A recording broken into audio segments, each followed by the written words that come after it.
not someday, no, today I am the man who dwells in the promised land. No, not someday, I am the man who dwells in the promised land.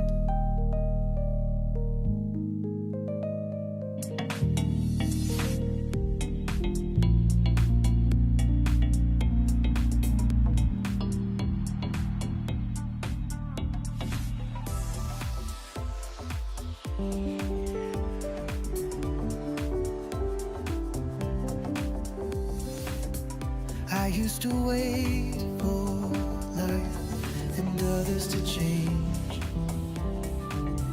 aware weary eye on the skies and enduring the rain.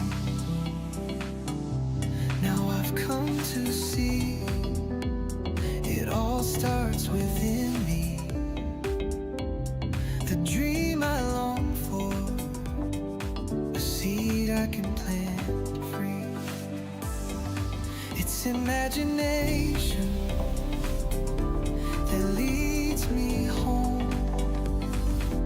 I walk each step now as if I've already grown. It's not someday, no, today I am the man who dwells in the promised land.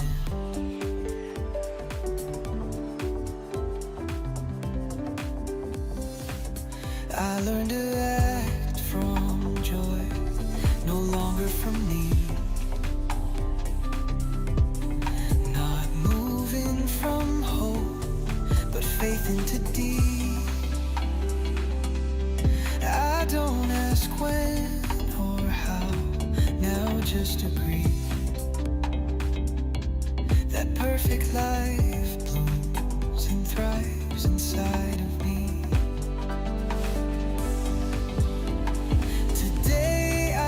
From my wish fulfilled,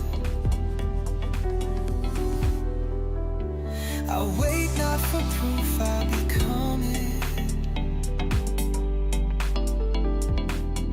Every day plant my thoughts all over the field. The feeling inside's how I grow it.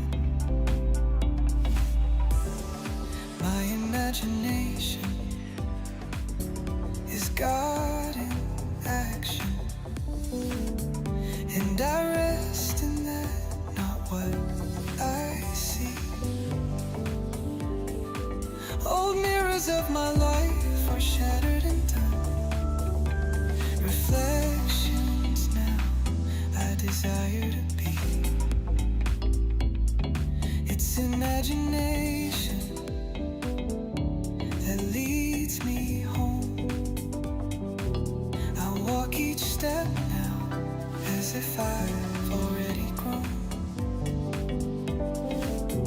It's not someday, no, today I am the man who dwells in the promised land. No, not someday, I am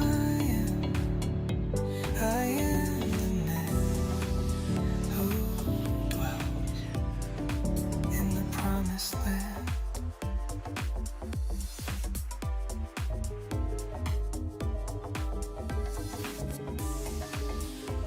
This scene is why you're here.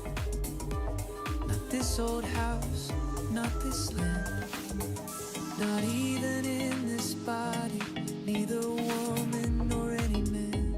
This is your soul's offering, your true and hidden flame, the answer to the silence that never spoke your name. Let this scene be your shrine. Let it prove what you've become.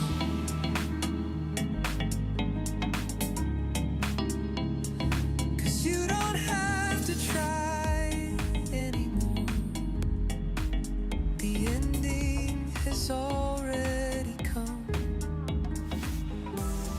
Just return to it so gently. Let it hold and embrace you while you stand. This is not a dream you're chasing. This is you, who I am.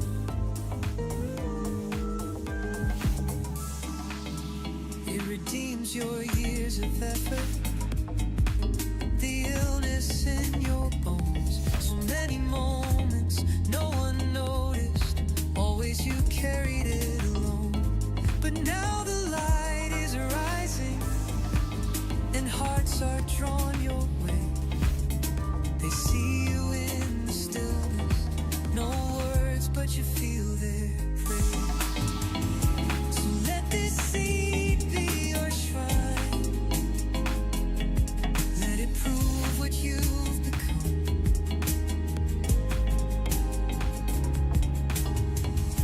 'Cause you don't have to try anymore. The ending has already come. Just return to it so gently. Let it hold and embrace you while you stand. This is not a dream you're chasing. This is you, who I am.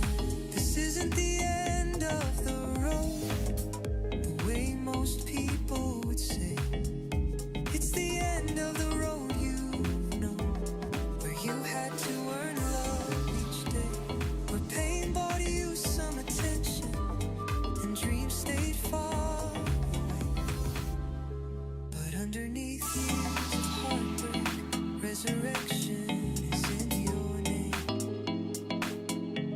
You're meeting yourself at the end of the road, and for the first time, you're not walking away.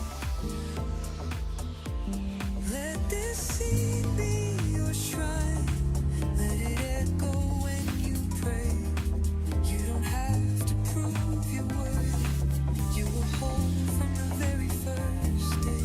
So let the silence tell your story, and let the stillness start to say, you're not a shadow still seeking. You're the one who stays.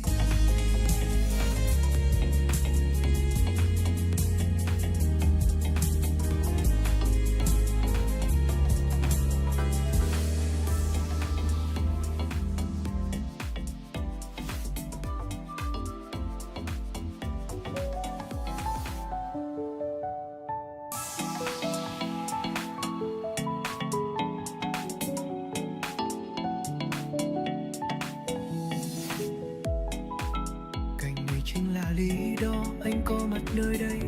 Không phải ngôi nhà cũ kỹ, không phải mảnh đất này, không phải trong thân xác này, cũng chẳng là phụ nữ hay đàn ông gì cả.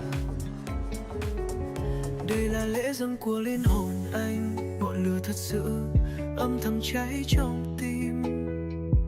Câu trả lời cho sự im lặng, chưa từng gọi đúng tên anh một lần.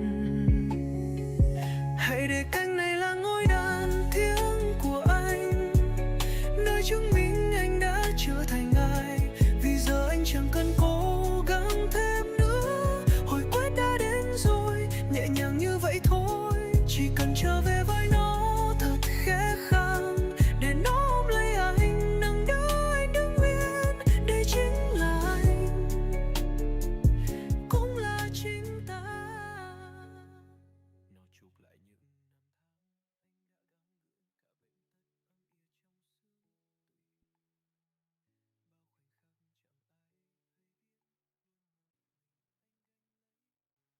Well, hello again. It's that time. It's that time. It's that time. Good morning, good afternoon, good evening, wherever you happen to be on this great big earth.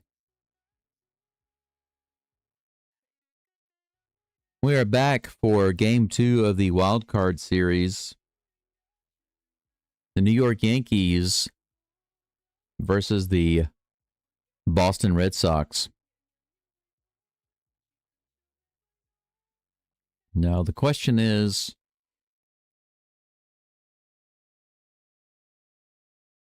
Are the Yankees going to be able to figure out a way to get runners across the plate today?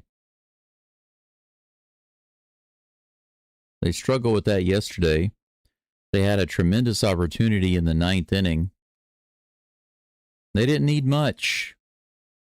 They had bases loaded, fell short. Today, for those of you who watched or listened in when I did the Cleveland Guardians game, the Detroit Tigers had the same issue. Would you believe that they actually had, throughout the game, 29 failed opportunities to move men over on the bases, and they only scored 1 run the entire game? It was literally the worst offensive performance I've seen of any team all year long. You might think, well, what about the teams that didn't score any runs? What about the games where a team scored 0? At least the Tigers got 1 run. You might say that, but I don't think you understand what I'm talking about. The Tigers had a ton of men on base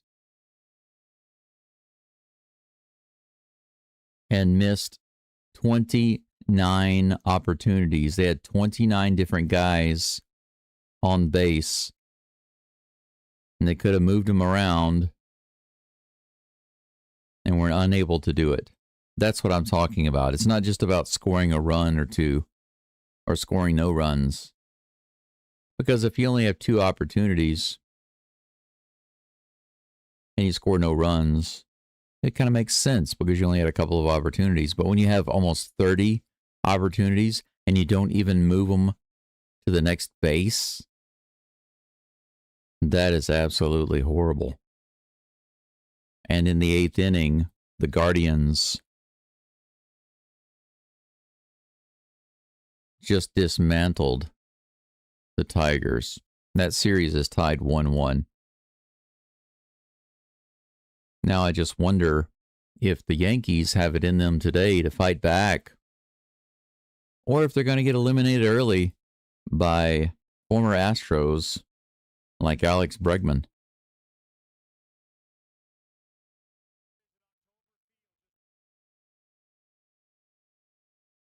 We're getting close to the start time. A little bit of warm-up going on right now.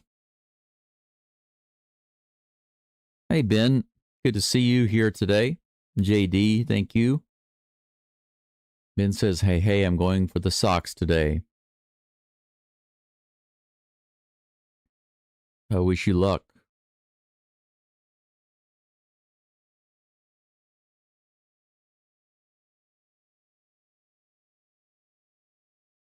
I like the Yankees less than I like the Red Sox, and I don't really like the Red Sox. But it doesn't really matter to me who wins. Actually, if the Yankees win, that just means that there will be an extra game that I will call, which is fine. But if the Yankees decide to lie down again today,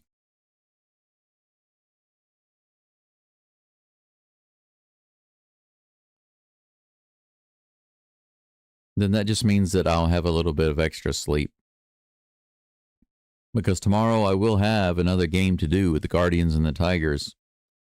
The Tigers didn't fight back when the Guardians started beating them up.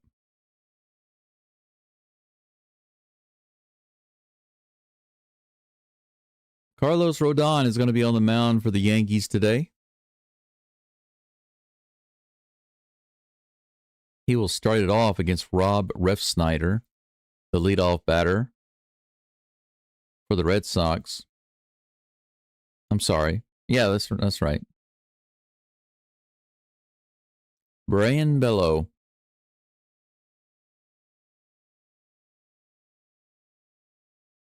Going to be pitching for the Red Sox today. Hey, there's Bregman. Judge.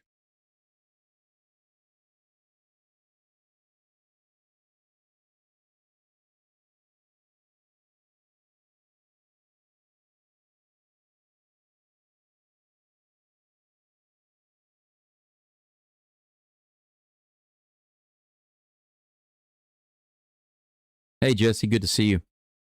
Yeah, Jesse said, looks like Cubs in trouble, 3-0. Oops, never mind, Cubs shut out. 3-0 by the Padres. Yeah, let me bring up the scoreboard right quick. Whoops, the score just disappeared. No big deal. It'll come back up in just a moment. Yeah, I was not expecting the Cubs to win yesterday. I was expecting them to get swept. Let's see if the Padres can beat them tomorrow and close out this series.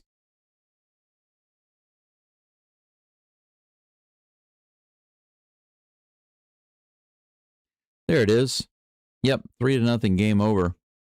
Good job, Padres. Kick the curbs to the curb.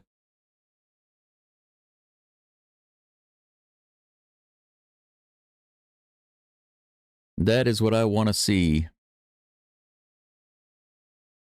Would be nice to see the Dodgers get beat also. That would be a good day.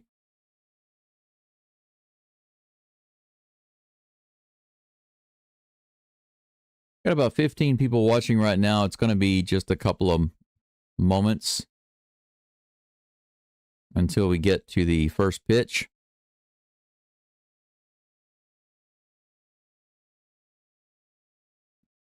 Let's take a look at the lineup. Rev Snyder is going to be leading it off for the Boston Red Sox, followed by Trevor Story and Alex Bregman. Rev Snyder, the DH, Story shortstop, Bregman at third base. Gonzalez batting cleanup at first base. Narvaez batting fifth, catching. Batting sixth is Eaton in right field. Batting seventh is Duran in left field. In center field is Rafaela, who's batting eighth. And wrapping it all up, batting ninth, Sogard at second base. I feel like it's not very often you see a second baseman batting ninth in the lineup. Seems strange to me.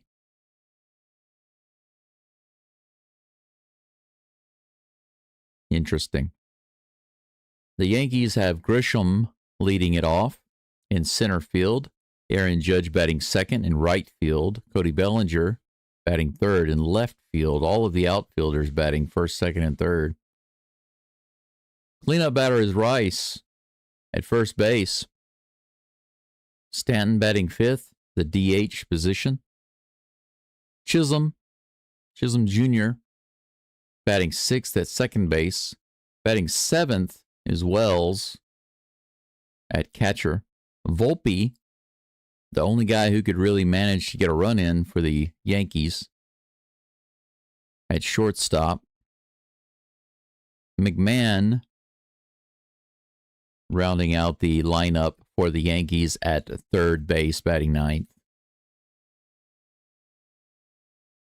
Carlos Rodon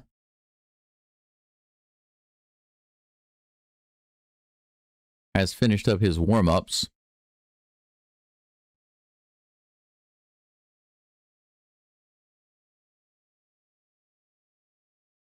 Just realized I've got my volume turned down on my headset. If you're wondering why I have a hood on, it's because it got kind of cold in here. It got really chilly. The temperature dropped a lot.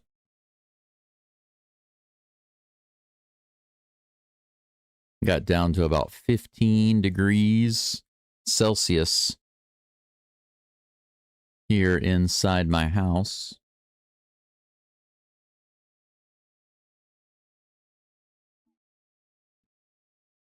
That's about 59 degrees Fahrenheit.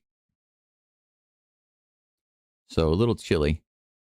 Decided to warm up myself a little bit by pulling my hood over. My head is starting to get slowly warm, so probably going to have to pull this hood off in just a little bit. 29 people watching right now as Rodon takes a few more pitches on the mound. Thank you for joining in. Make sure you go ahead and leave a like on the live stream early.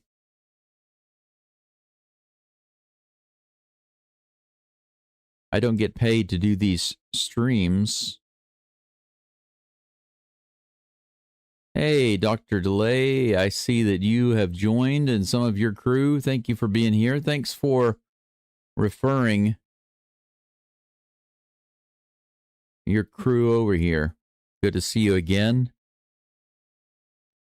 I had a decent nap, but I'm definitely going to need more after this game. I am underslept, that's for sure. That's for darn sure. Hello to you, George. Good luck to your Yankees.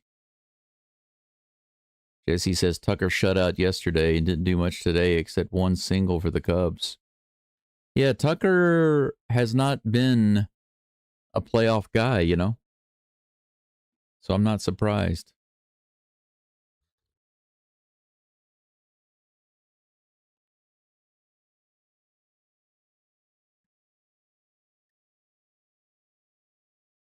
Rob Ref Snyder walk into the plate. Rodon picks up the rosin bag one more time. And we are just moments away from the first pitch.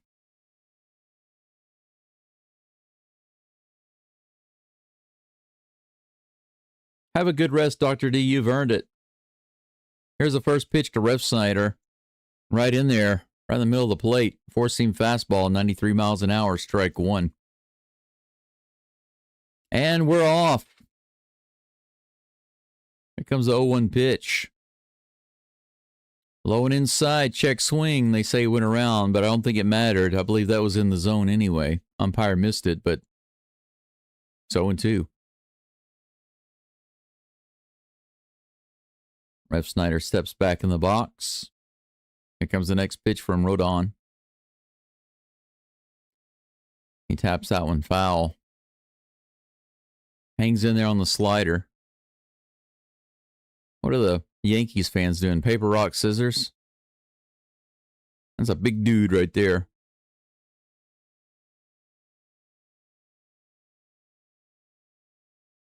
Here's the toss. Fouls it off again. 85 mile per hour changeup. The count remains 0-2. Boston leading the series 1-0. It's a best of 3 for those of you who do not know that. Boston wins today. It's over for the Yankees. The Yankees are in must-win territory right now. Whenever they say this is a must-win game, well, this is one of those. Sometimes they say it's must-win. It's not really must-win. It's just highly preferable to win, but this is must-win. 1 ball, 2 strikes. Here's the toss. And he gets him. Foul tip, swing and a miss on that outside pitch. Well located. 6-pitch strikeout, and the slider gets him. 1 down. That brings up Trevor Story. Tailored. Is that AI podcast?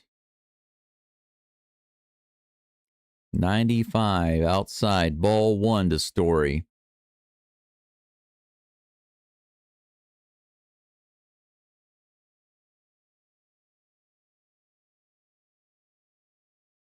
Here's a toss.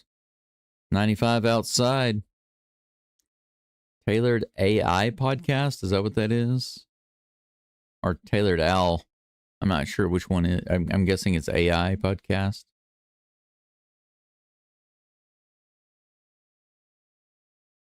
So you just came in to advertise? Top of the zone, strike 1. 2 balls and 1 strike to Trevor Story. 1 out, nobody on here in the top of the first. Here's the next pitch from Rodon.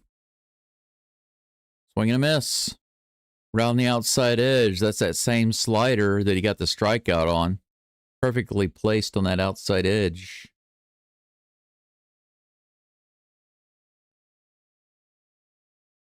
Two balls and 2 strikes.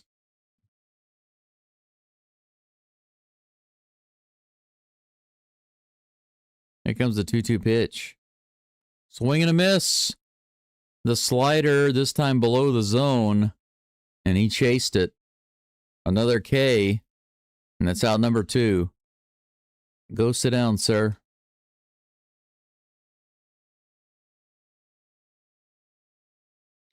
The crowd still remembers to boo whenever Alex Bregman comes to the plate. First pitch on the way. Right in there. Another slider inside. Strike 1.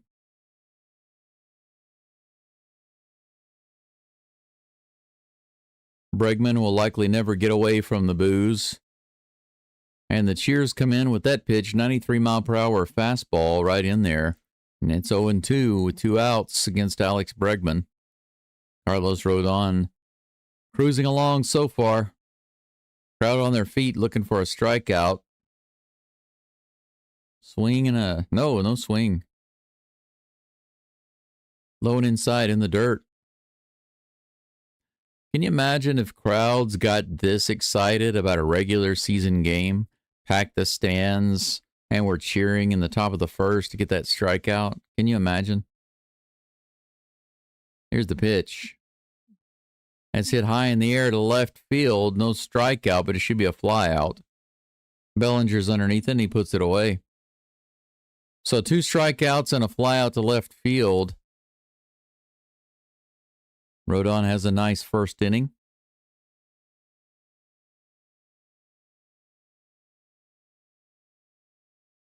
The Red Sox will be up on the mound in just a moment. And in the field, facing Trent Grisham, Aaron Judge, and Cody Bellinger.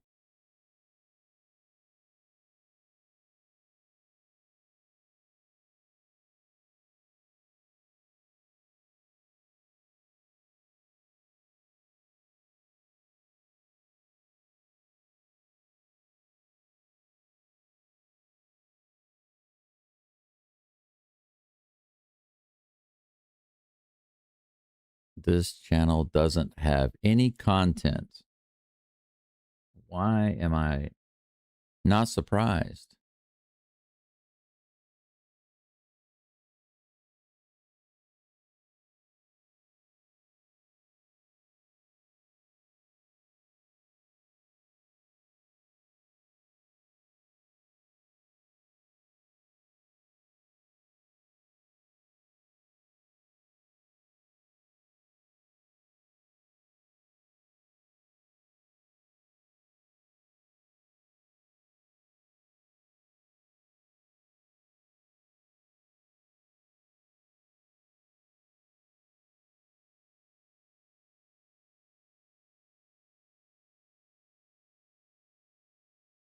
Marduk, hey, how's it going?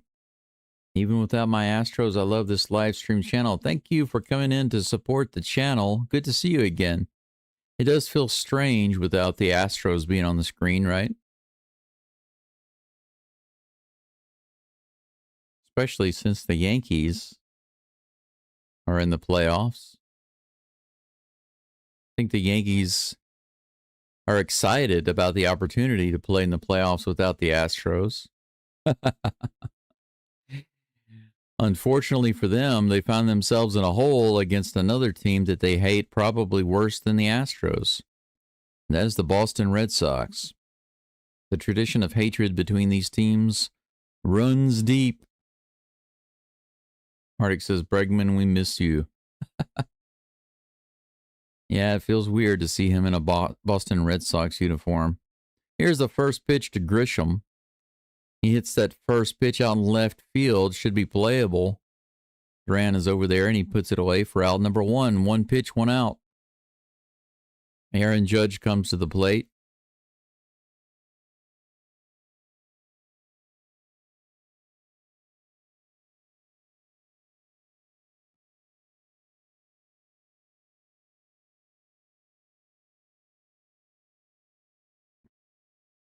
First pitch on the way. 94 right down the middle, fouled off. 0-1.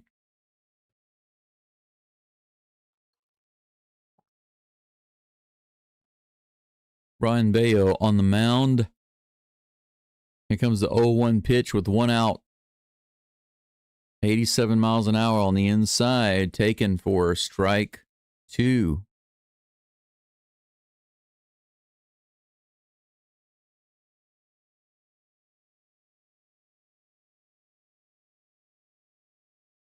Here comes the 0-2 pitch. Low and outside on the sweeper. 1 ball and 2 strikes to Judge.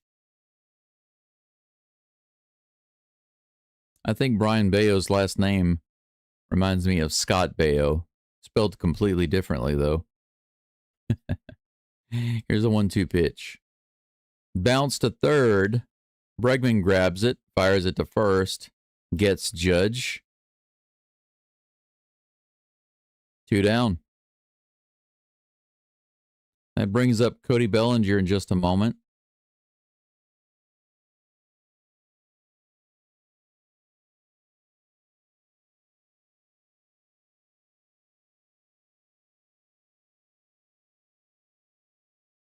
First pitch to Bellinger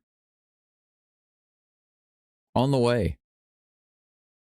94 below the zone. The sinker missing the mark. 1-0 is the count.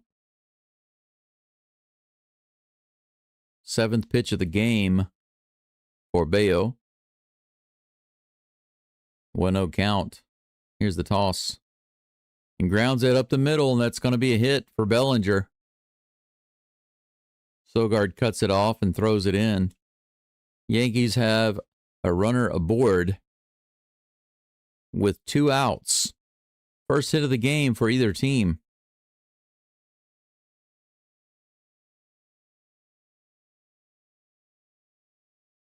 Kind of a flat breaking ball right over the plate. Just a mistake pitch. Ben Rice at the plate. Have you ever been Rice? I haven't. Whoa, that's crushed to right field and it's gone. See, and that's what I was expecting to see happen in yesterday's game. The Yankees to start hitting home runs. And it's 2-0 in the first inning. Ben Rice. Have you ever been Rice? No, but I've been homering in game 2 of the AL wildcard series. 2-0. Wow. Yeah, they said that Ben Rice grew up as a Yankees fan. And when he was a kid, he grew up following them and rooting for them, and now he's playing for them. That's got to feel good, playing for the team that you rooted for and then hitting a home run in the second game of the wild card series, giving your team a lead in the first inning. 95 low and inside.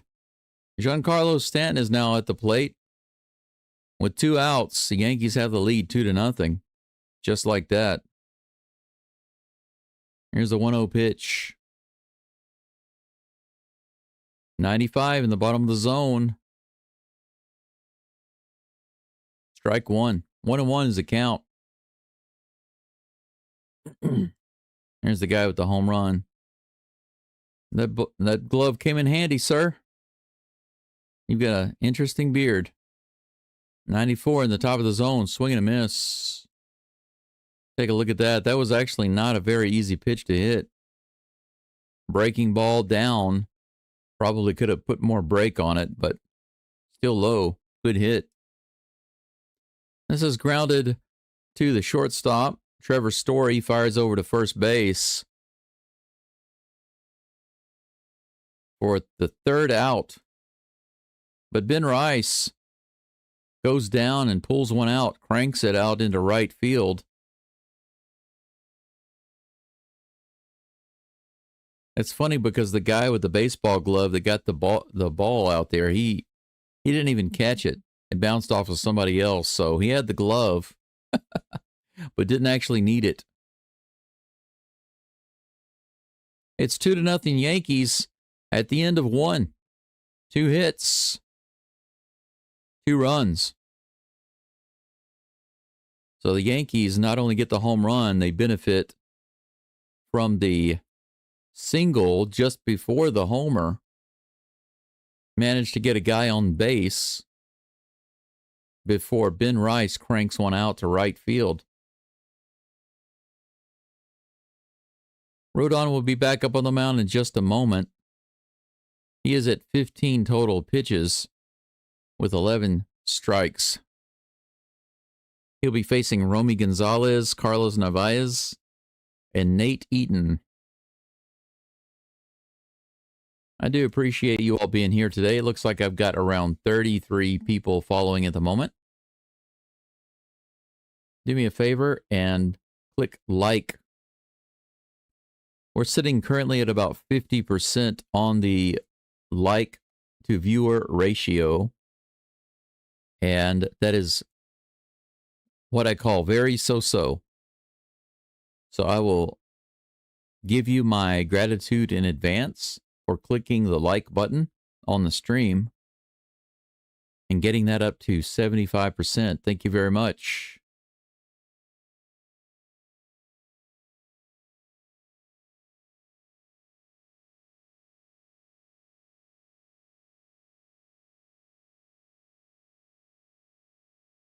Looks like we picked up a few subscribers too, and I want to express my gratitude to those of you who are new to the channel, who've subscribed.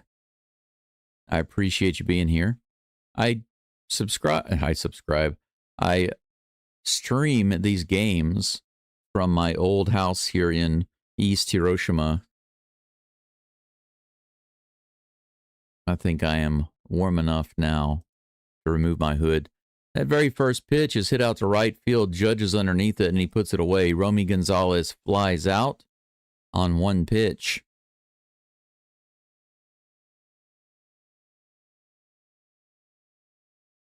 Rodon has 4 up and 4 down so far in this game.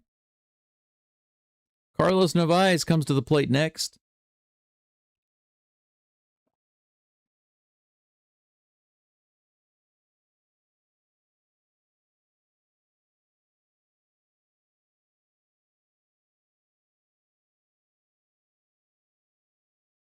First pitch from Rodon coming in just a moment, and it's on the way. Right in there. That was a nice pitch. 94-mile-per-hour fastball, strike one. 1 down, nobody on in the top of the second. Sure that the Red Sox are looking to answer. They're swinging again, but this one goes straight up. Volpe's underneath it, but the center fielder comes in, Grisham. He lets him take it and put it away.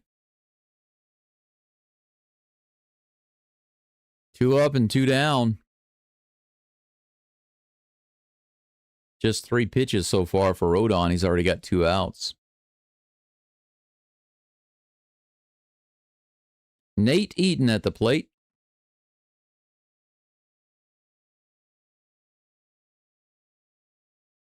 That's right on the edge. Strike one. Nice slider.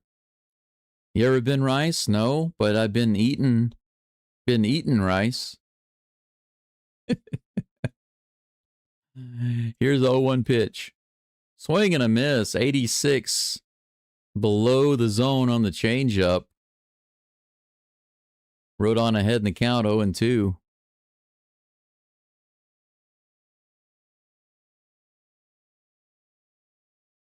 Crowd on their feet looking for a strikeout here. And they get one. 85 miles an hour, low and outside. Swing and a miss. Looks like you're eating the ball for dinner, mister.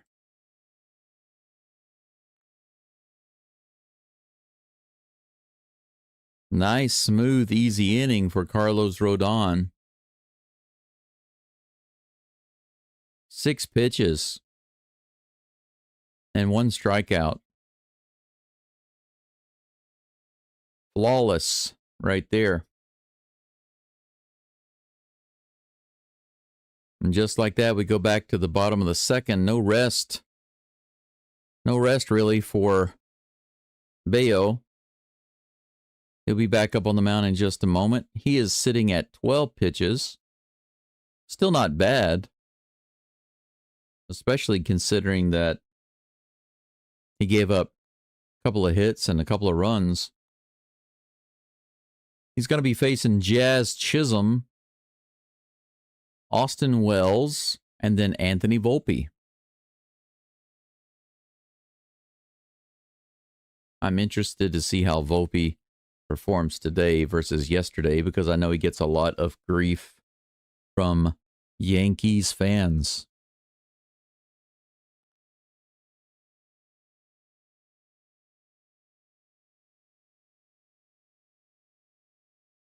Let's see how many likes we got on the live stream here. Got about 20. That's better. That's better. That's about 66%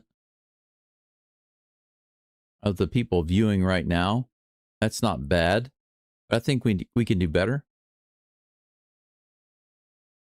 Need about 5 more likes on the live stream to get it up to 75%. If you have not liked it yet, I'd appreciate you doing so right now. Hey, Braden. How's it going? Did you have school earlier today? I guess you did. Thank you for liking the channel. I do appreciate it. Yeah, it sucks that the Astros are not playing. Chisholm goes after that first pitch, takes a big cut at it, skies it way up in the air, and it comes down in the crowd on the right side. He destroyed that one. It went straight up.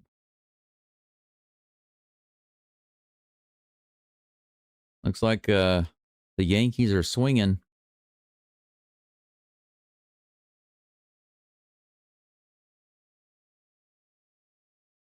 Here comes the 0-1 pitch to Chisholm. He swings again, hits that out into center field. The crowd reacts to it, but it's just a fly out. Rafaela puts it away. 1 down.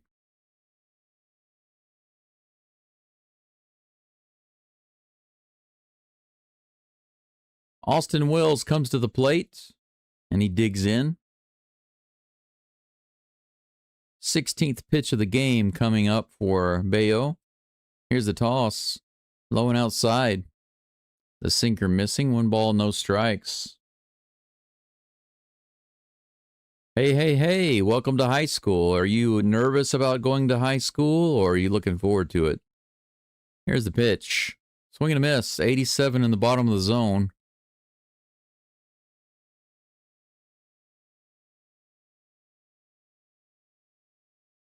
One ball, 1 strike. Next pitch to Wells on the way. High and outside. 4-seam fastball, 94 miles an hour, missing the mark.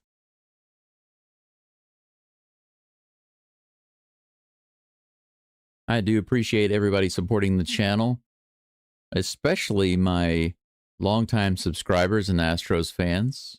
Low and inside. My channel has modified a little bit recently for a couple of reasons. I've augmented my channel, slightly changed my channel name to better represent what I'm going to be doing going forward, which is covering multiple pro Houston sports. That pitch is outside by Geaux, and he walks Austin Wells. So the Yankees have another runner on first with Anthony Volpe, who had a big hit yesterday early in the game. Basically the only run that the Yankees could put on the board yesterday. 1 runner on and 1 out. Here's the pitch to Volpe.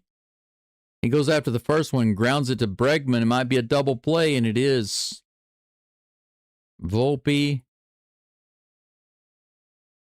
probably makes all of the Yankees fans groan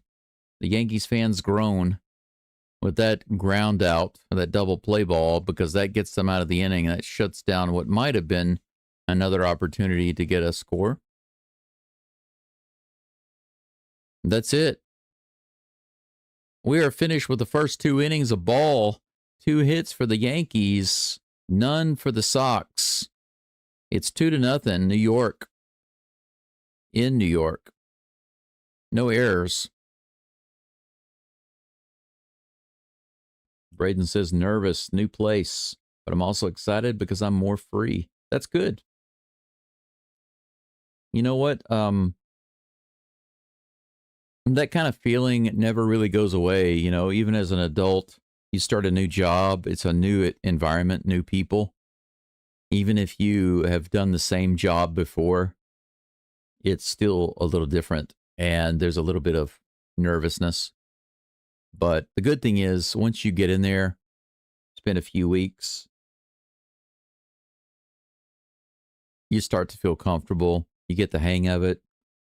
You learn the ropes, you know. It'll be all good. And like you said, more free. Yeah, that starts to increase too. If you plan to go to college, there will be an even higher degree of freedom. I much preferred going to college. That was a much nicer experience than high school. High school had too much stress from cliques, you know, and classmates and teachers and family and expectations. Pretty sure that you're going to have a different experience, though. A lot of my stress came from family. But I would imagine you have a much better situation than I did. But you know what? I'm thankful for all that. Nevertheless, you go through a lot of difficult stuff, and it's like I always mention the analogy of making a samurai sword. If you make a katana, a samurai sword, you beat the crap out of it. You fold it over and you beat the crap out of it, and you heat it up in the fire. That first pitch is in there for strike one to Jaron Duran. 256 batting average and a 774 OPS for the season. And he hits that one right up the middle for a single.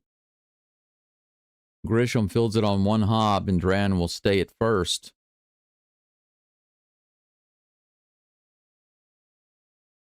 The Red Sox have a leadoff base runner here in the top of the third.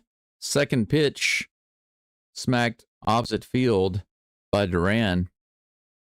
And that brings up Cedon Rafaela.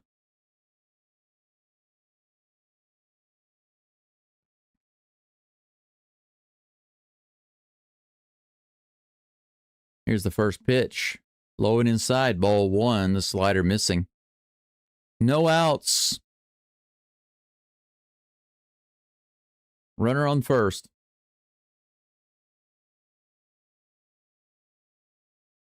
Here's the next pitch from Rodon. Fouled off. Fastball.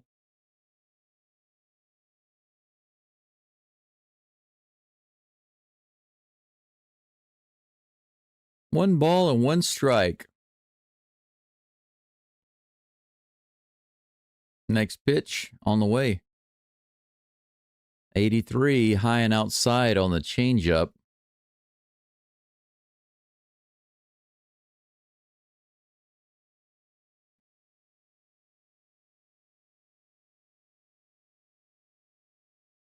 Two and one. Here comes the toss. Low. Rodon has missed several this at bat. In the last 10 games, Rafaela is going crazy. 389 batting average, 1.033 OPS. Right now, he's got a 3-1 hitters count. Here comes the pitch. Right in the middle of the zone, and he fouls it off. Full count. 94 mile per hour fastball. He just couldn't get a solid bead on it.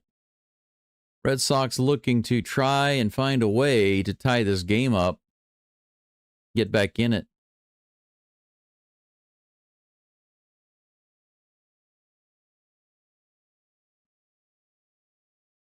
Full count pitch from Rodon. Here's the toss. Got to walk. First and second with nobody out.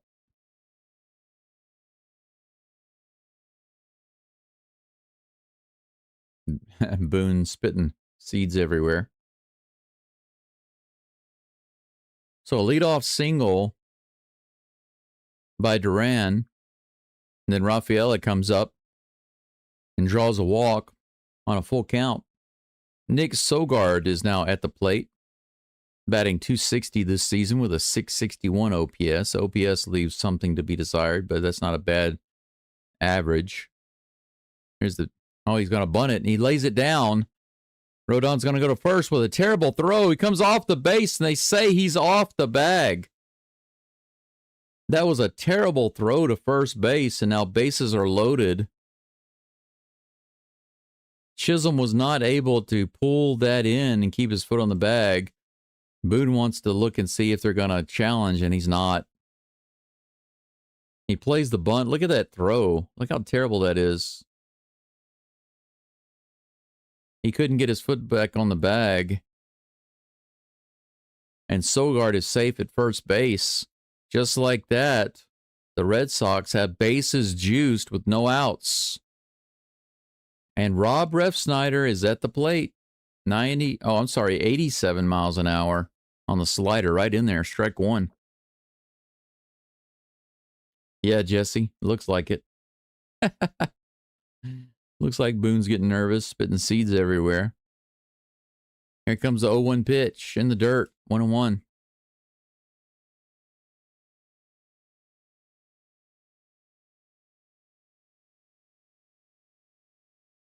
Yeah, they did mention that Aaron Judge is still not throwing the ball at full strength. Here comes the 1-1 pitch. Ooh, what are you doing taking that one? An 86-mile-per-hour changeup right in there. They're showing that throw to first base again. He could have taken his time to throw that, made a better play. But now he's in a jam, an old-timey jam. Here's a 1-2 pitch. And he gets that one. Strikeout, swing and a miss. Refsnyder goes down swinging. Refsnyder has struck out twice. Nice changeup. Should have just let it go.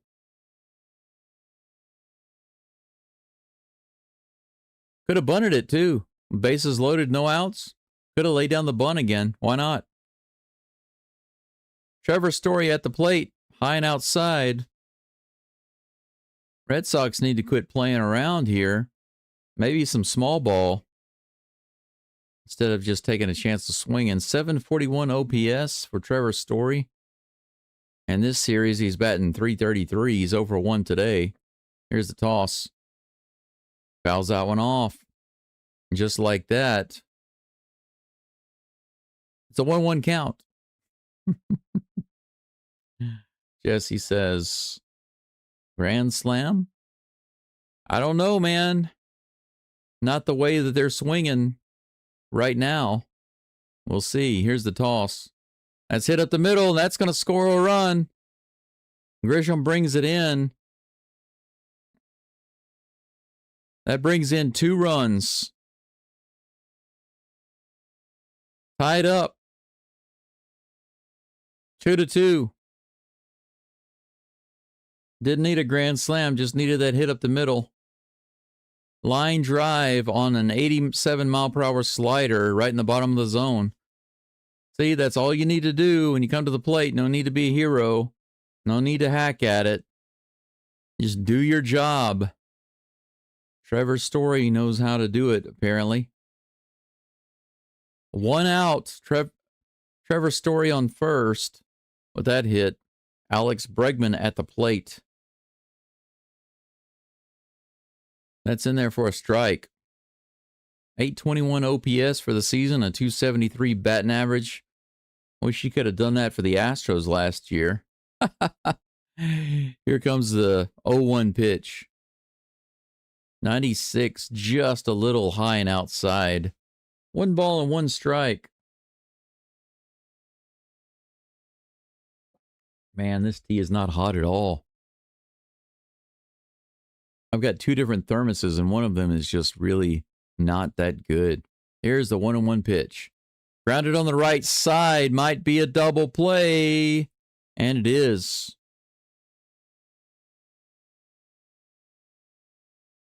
The Red Sox made it a little difficult.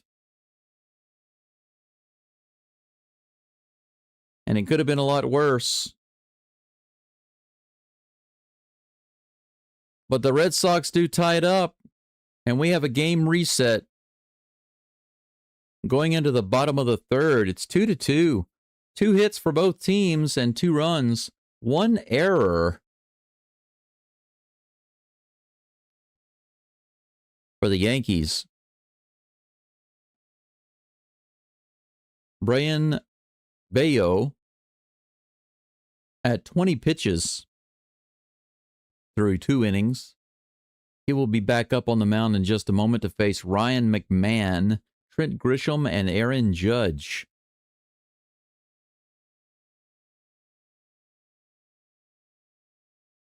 The last guy in the batting order, and then back to the top. Jesse says, let's go, Breggy. How many do we have listening in right now? About 45? That sounds good. How many likes do we have on the live stream? Only 20? That's terrible. Less than 50% likes on the live stream. What's that about?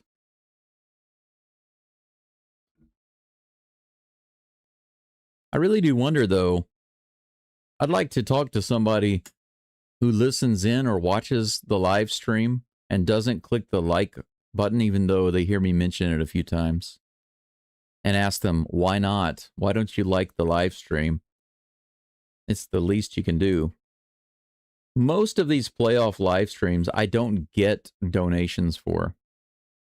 My Astros subscribers have actually paid for me to be able to do this live stream for the playoffs. And what I mean by that is they donated specifically to help me cover the costs that I have to pay to get the video feed. And so you can thank them, and I thank them for their donations, their direct donations through PayPal to help me make this possible. And that's why I'm here doing this. If not for them, I would not be doing these games. First pitch by Geaux, low and inside for ball 1 to Ryan McMahon. Anyway, the reason I said that is to say this. For those of you who are enjoying the game, listening in or watching it through my channel and listening to the play-by-play, the very least you could do is show your appreciation for those donors by giving the game, the live stream, a thumbs up. 1 ball, 1 strike to Ryan McMahon.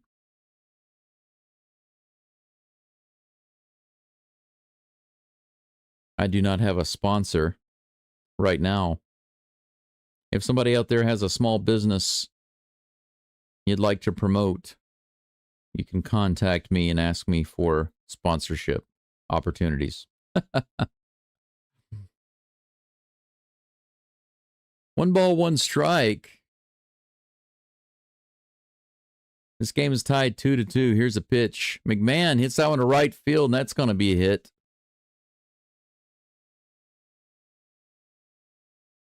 Leadoff single.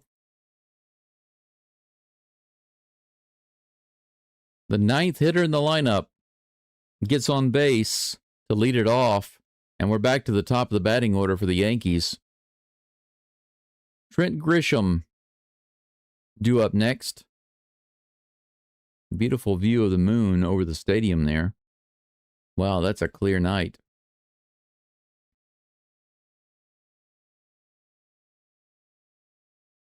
Here comes the toss.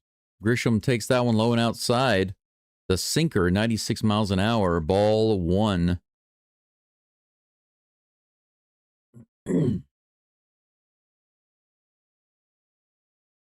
After I finish this tea, I think I might actually have a cup of coffee. A nice hot cup of coffee. That one's ripped to the right side. They go to second. He tries to go to first, but he can't make the throw over McMahon, who was sliding in at second base. Great defensive play right there.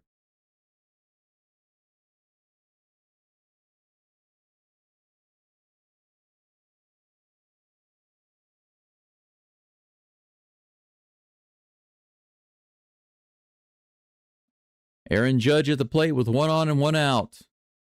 Here's the toss. Low and outside, ball one. The cutter missing. Red Sox already have somebody warming up the bullpen. Interesting. They got a lefty warming up out there. Here's the next pitch to Judge. In the dirt. 2 balls and no strikes to the big guy. And I don't mean Joe Biden. The big guy. Toss in a little something extra for the big guy. Wink, wink. 2-0 pitch to Judge on the way. That's hit up the middle, and it's going to get down. Broken bat, it sounded like.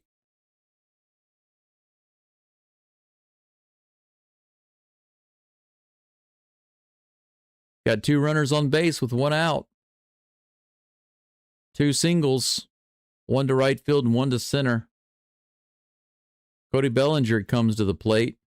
Man, that was right in the middle of the zone. How do you do that? I know that Judge is not hitting at full power right now, but why do you pitch him right down the middle? That had to have been an accident. And that's it. Bayo's coming out, and the crowd is booing. The Yankees fans are actually booing. Boo! How dare you bring out the guy that we can hit? Boo! How dare you?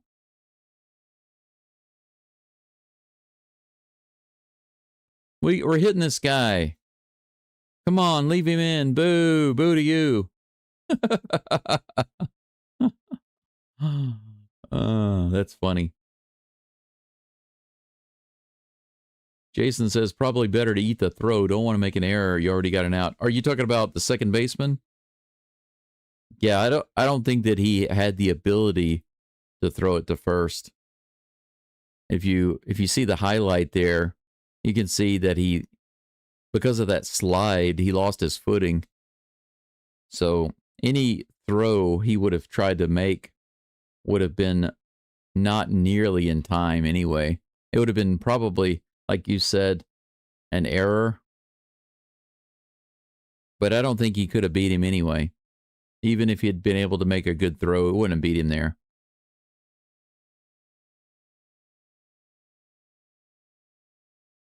That was not runner interference.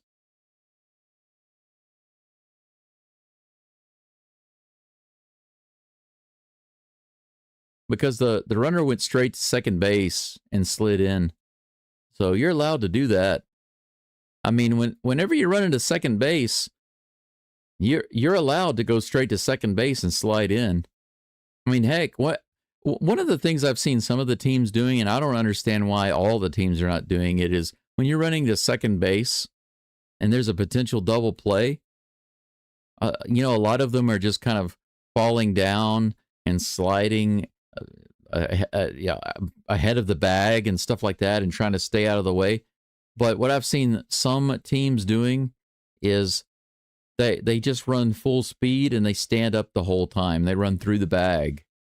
I think that's super smart. That's just good baseball. Because that makes it really difficult for the shortstop or the second baseman to throw it over to first if the runner is just standing up. Justin Wilson is on the mound now for the Red Sox. The first pitch is on the outside edge for strike one. Nice slider. He's facing Cody Bellinger.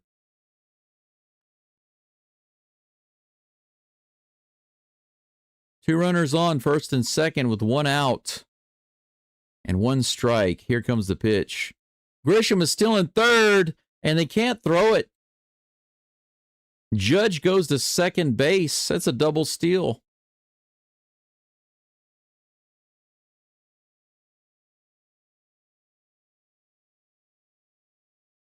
He tried to pull it out of his glove there and dropped the ball. Couldn't even throw it. Take a look at this. Oh, it dropped right out of his glove. He didn't even completely catch it. A mistake might cost him. Swing and a miss. 90-mile-per-hour slider. The count's 1-2. Runners on second and third with 1 out. Boston got themselves out of a little hole, and now it's like they are trying to climb back in the hole. This is set out in the left field. Here's a throw. No tag. Not deep enough. They're not going to send him. 2 down. Bellinger flies out to left field. And Ben Rice comes to the plate. This is the guy who put the 2 runs on the board. Right after I made the joke, have you ever been Rice? Nope. I've been hungry. I've been eating rice. But I've never been Rice. Right after I said Ben Rice, you ever been Rice, he hit it out of the park. And now they're having a little meeting on the mound. Bregman had to get in on it. I think in another life, Alex Bregman was a pitcher. He spent all of his free time hanging out in the bullpen and talking with the pitchers. I think that's why he actually did pretty well. Maybe he trained up the Red Sox whenever they played the Astros.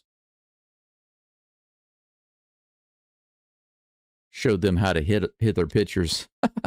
Listen, guys, I know everything about these pitchers. First pitch to Ben Rice on the way in the dirt, ball 1. Marduk says, I missed most all the Cleveland game. May I request a lobster count on the Detroit-Cleveland game? Thanks. You know what, Marduk? It's funny you say that because that was one of the crazy things about that game. Another pitch in the dirt. That's a slider, 90 miles an hour. 2-0 to Ben Rice. 2 outs, runners on second and third. The Yankees have not scored yet this inning, but they've been trying. Here comes the next pitch from Justin Wilson. Outside edge, 93 miles an hour. Strike 1.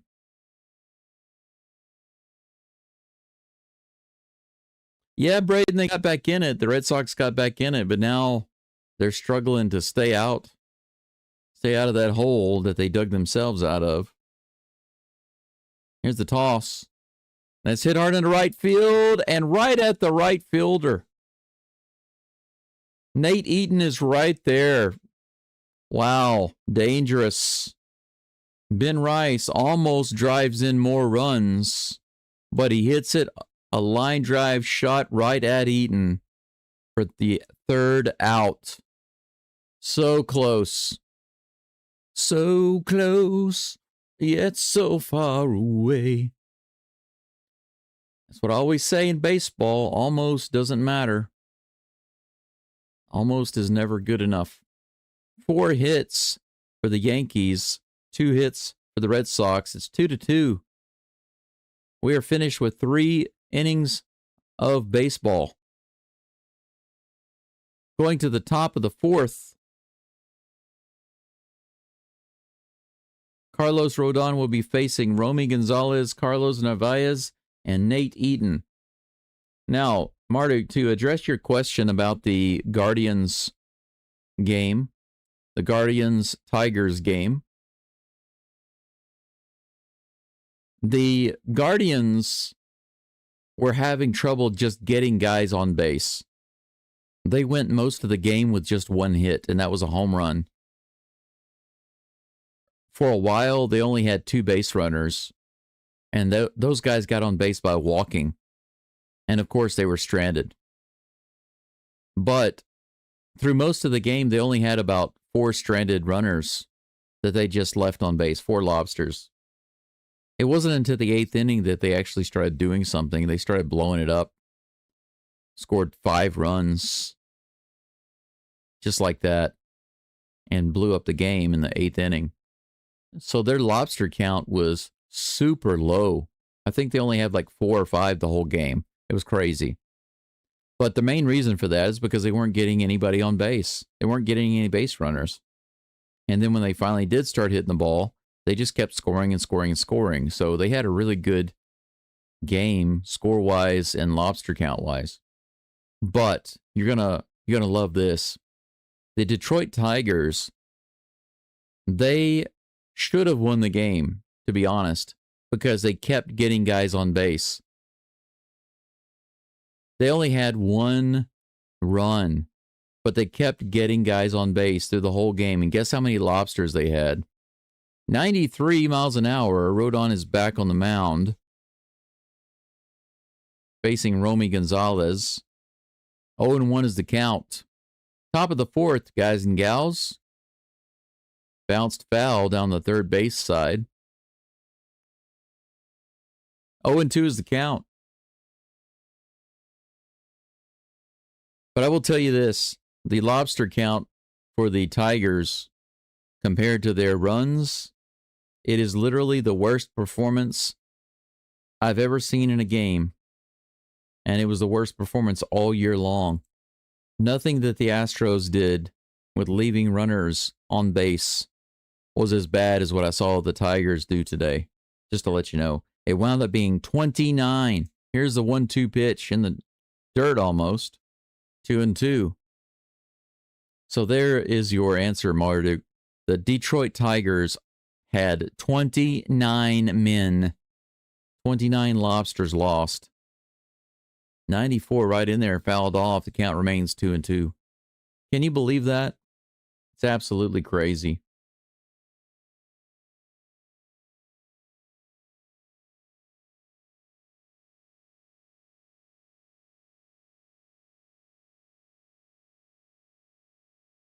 .94 on the outside, hits straight up in the air. It's going to be an infield fly. Second baseman puts it out.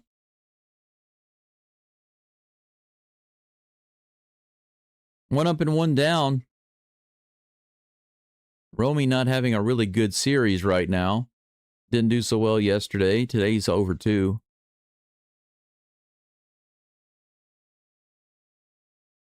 Alex Bregman has won all of his postseason appearances against the Yankees.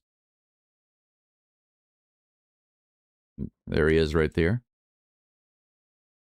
Carlos Narvaez at the plate. First pitch is a ball. 1-0 is the count. Nobody on here in the top of the fourth. One down. That's Aaron Judge. A little bit of a timeout by the batter. Now he's back in. Here comes the pitch. The 1-0 ripped down the third baseline. Man, he crushed that one, but it was foul. 1 ball, 1 strike to Narvaez.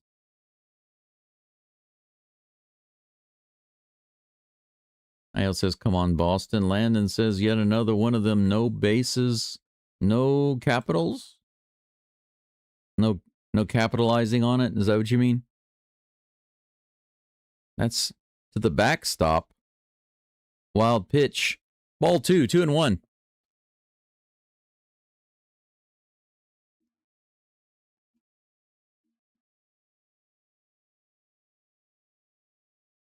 Here comes the 2-1 pitch. That's a little bit better. Woo! Not called a strike. And that caught the upper outer corner, but the umpire laid off. It's 3-1. Here comes the next toss from Rodon. 95 in the bottom of the zone. He tried to bury it. Fouls it off for strike 2, and the count's full.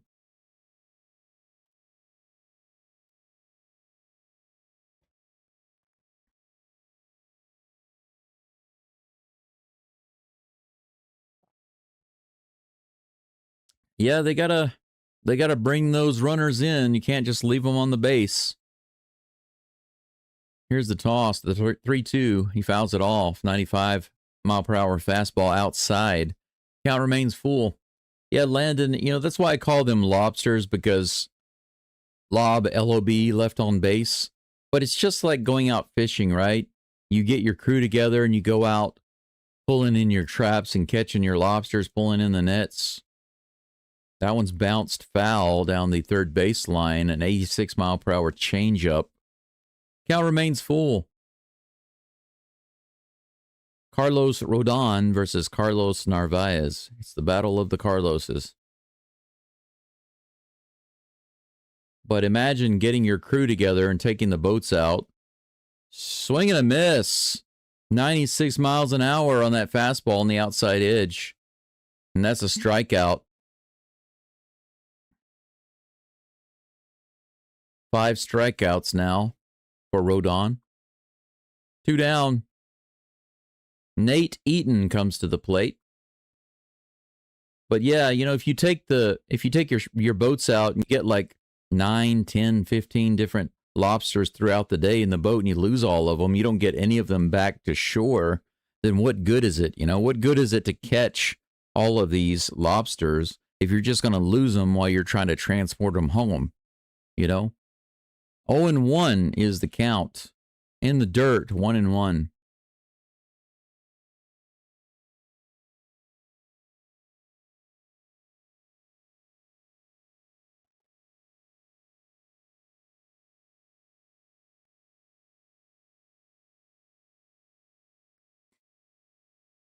Here comes a 1-1 count pitch.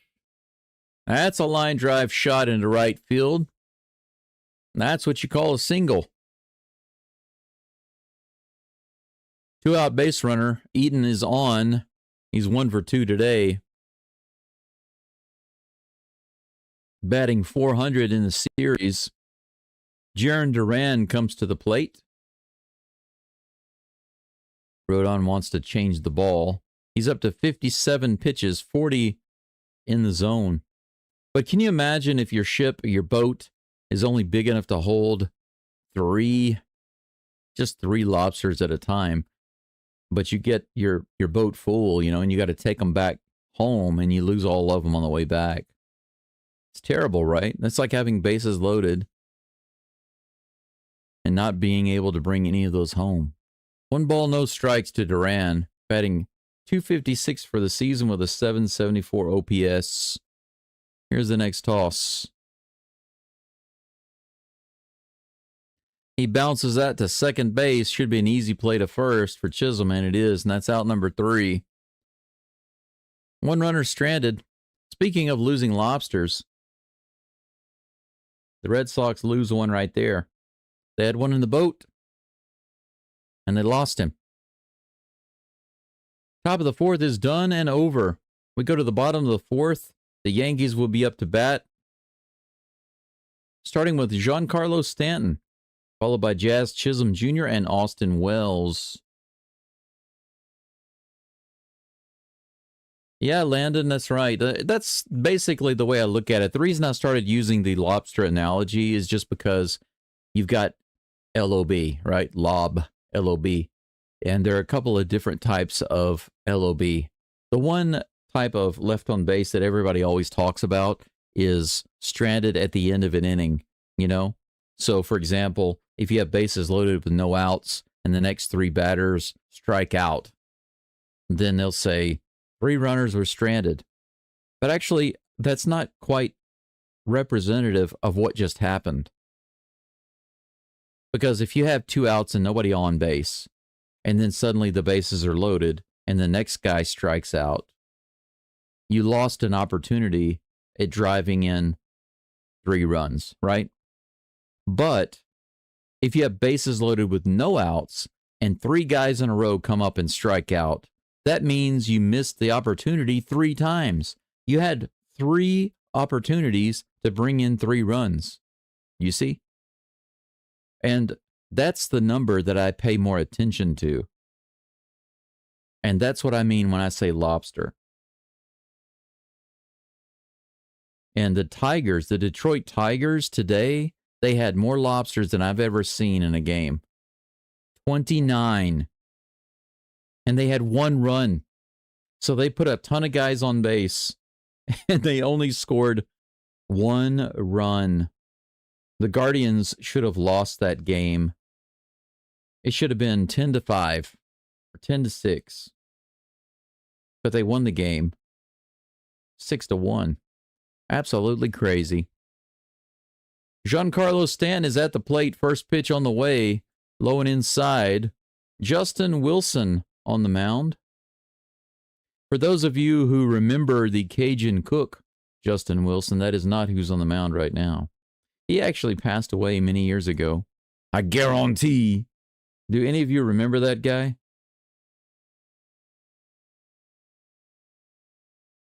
Foul ball, and it's 1-1.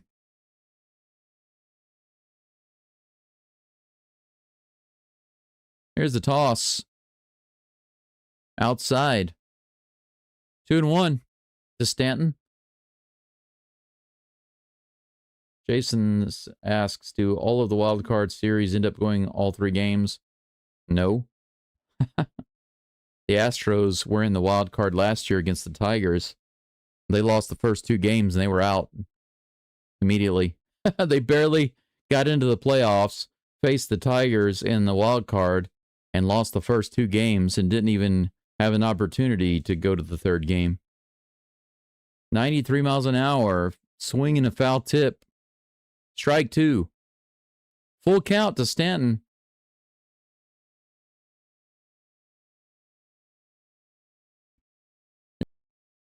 Nice easy throw by Story. Tell me, what's your story? Grandfather, will you tell me a story? Oh, all right then. Go and get your storybook. No, not one of those. I want a real story. Tell me about when you were a boy. A real story. Here's the pitch. 93 miles an hour in the dirt. Now, if anybody can tell me what music album I just referenced with that silly nonsense, you are freaking awesome. In the dirt.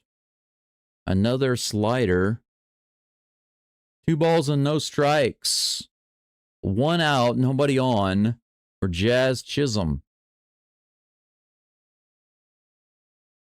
George says, I remember him. All right, that's great. Marduk says, yes, I remember the old Cajun chef guy. Another cutter down low, 3-0. Yes, that's right. He always wore suspenders, if I remember right. His food looked wonderful, but I'm mostly Louisiana Cajun myself. Yes, he had like the blue shirt and the red suspenders. That's right. That's the guy in the glasses. I guarantee.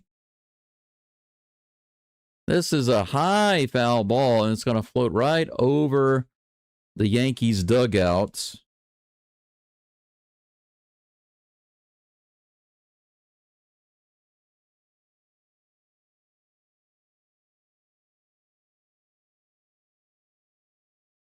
Three balls and 1 strike to Jazz Chisholm. I don't often see a batter swing on a 3-0 count.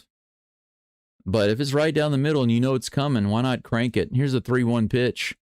Lower inside corner, taken for strike 2. Chisholm thought it was inside. It was inside, but it was also in the zone, sir.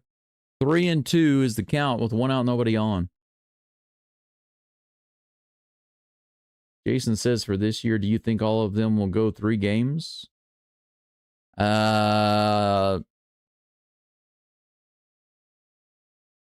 Well, it's obvious that the Cubs game will, because the Cubs won and then the Padres won. And the Guardians and the Tigers have won. This game is not decided yet. And the Dodgers game is not yet decided, right? All I can say is, maybe. Your guess is as good as mine. 95 in the top of the zone. He hits it straight up. This looks playable. And it's put away by Gonzalez for out number 2. Not a bad at bat by Chisholm, but it ends in a foul ball, unfortunately.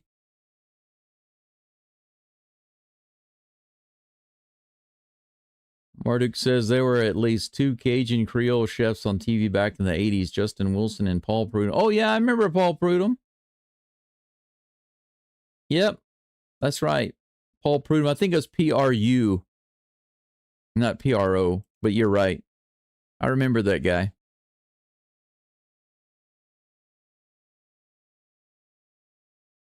Speaking of Justin Wilson, that first pitch from Wilson to Austin Wells is a ball. 2 outs, nobody on. 1 walk today. Let's see what he does at this at bat. He hits that one opposite field. Bregman scoops it up on a big shift. Holy cow.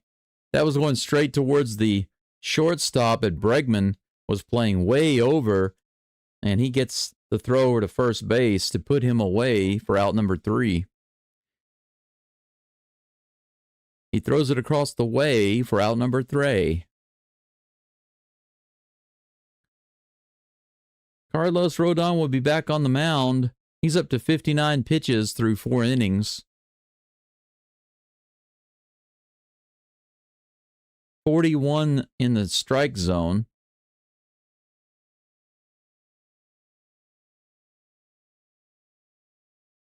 He's given up 3 hits and 2 runs today. It is a tie game, 2-2 here in New York. The crowd has been pretty quiet. They were pretty rambunctious and loud in the beginning of the game, but they have calmed down a lot. They started to get somewhat excited when the Yankees were scoring in the first. Everybody was quite rambunctious. Still slightly energetic in the second inning, but after that, the crowd has been pretty dumbed down.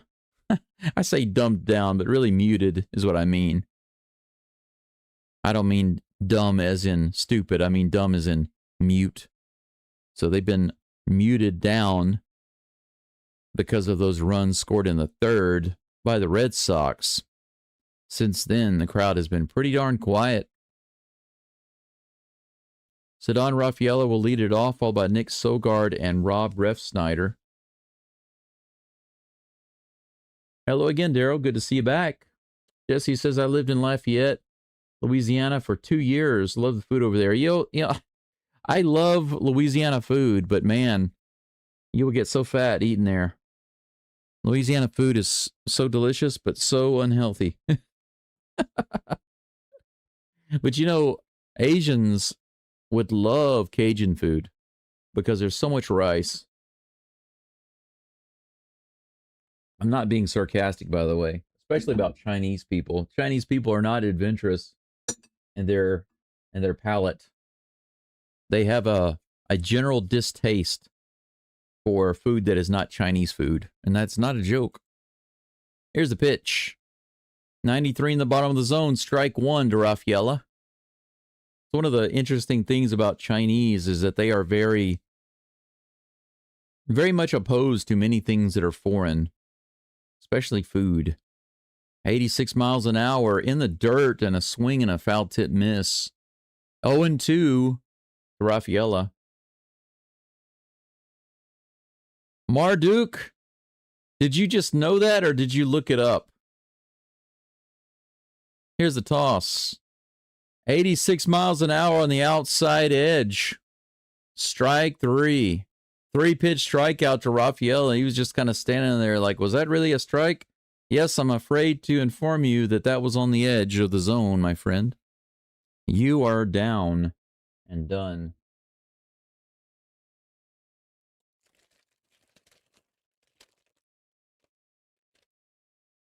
Next batter.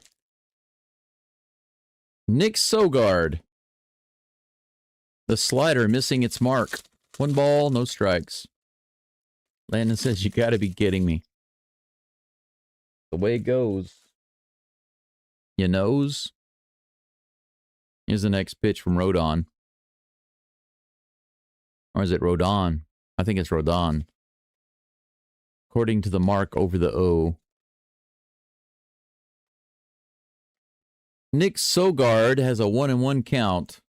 And that is way high. Rodon puts that ball in the elevator and sends it all the way to the roof. 2 balls and 1 strike with 1 out, nobody on.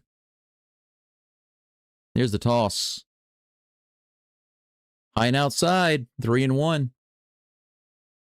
Yeah, Daryl, a good gumbo, a good jambalaya. Ah, it's good stuff. It's really good stuff. Here comes the 3-1 pitch. That's a strike on the outside edge. Nice fastball. 95 miles an hour. Full count. Do any of you guys go to Shipley Donuts? One place that I really miss. That's hit out into left field. Is it going to be playable? Yes, it is. Put away by Ben Rice, I believe. 2 up and 2 down.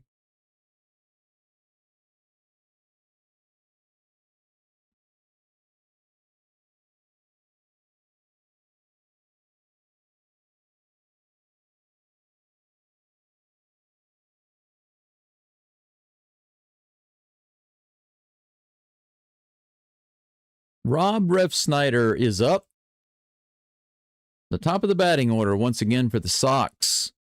And that's in the dirt for ball 1. Rodon is at 69 pitches.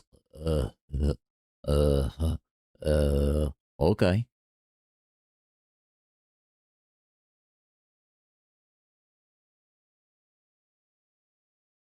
Here's the top. Take a little rest.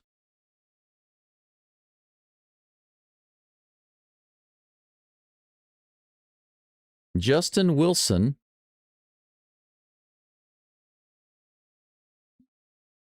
most likely will be back on the mound for the Red Sox. Anthony Volpe on deck. Ryan McMahon. I'm sorry, Anthony Volpe at the bat in just a moment. Ryan McMahon on deck and Trent Grisham in the hole. He's in the hole. Why? Because he's being punished. Where did I put my coffee grounds? They're way over here. Why would I put them way over there? What am I thinking about? Trying to make myself work just to get some coffee grounds. I just poured a fresh bag of coffee in here this morning. Smells so nice. This is a large bag of Japanese coffee. Fresh from the bag. And I put it right into the can. Because, you know, nothing says fresh coffee like putting it in a can. The best part of waking up is Japanese coffee in your cup.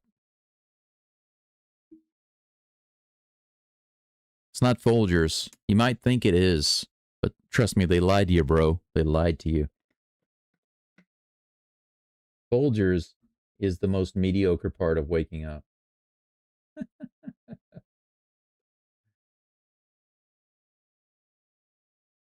Do you know what they call weak coffee? Does anybody know what they call weak coffee? If you go to like a coffee shop and you want to buy some weak coffee, what do you order? Does anybody know? Daryl said I used to go to Shipley's when they first open and get fresh donuts. They melt in your mouth. Yeah, man, when I was in Houston as a kid, I loved Shipley's. They have this one donut. It's like a cake donut. Has chocolate on it and walnuts. Oh my God. It's still the best donut I've ever had in my life. Justin Slayton is on the mound now. Justin Wilson is out. This is hit into shallow center field. Rafaela comes in to grab it. Anthony Volpe flies out for out number 1. Marduk says, I live 2 blocks from a Shipley's. The gal friend hit up Shipley's this morning and didn't get me a chocolate filled. Shame on her. I hope she's not your gal friend anymore. She don't love you, bro. Jesse says, I love Shipley donuts, but too bad I can't eat high-carb foods. I try to stay away from them for health reasons. Carbs, sugars, and tumors don't go well together. First pitch to McMahon results in a strike. Ryan McMahon at the plate. He's 1 for 1 today. 97 on the inside. Fouls it off. 0-2.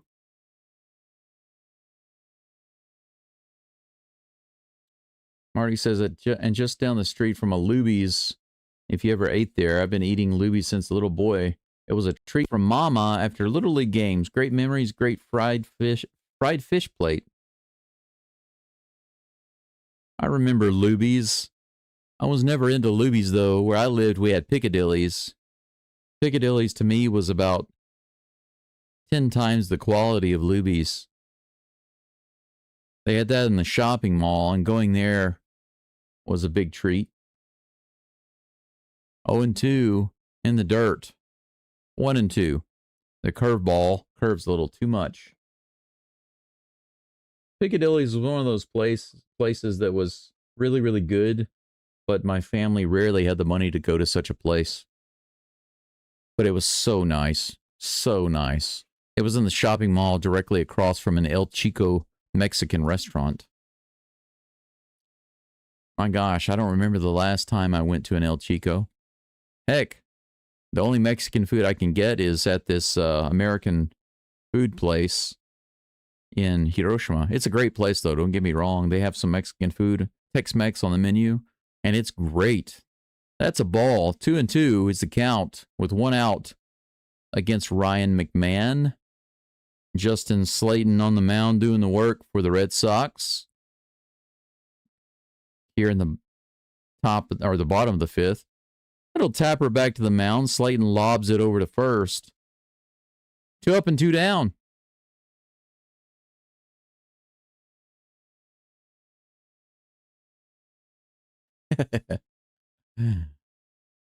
Daryl says, did you hear they were changing the name of Maxwell House to Maxwell Apartment? Is that a joke?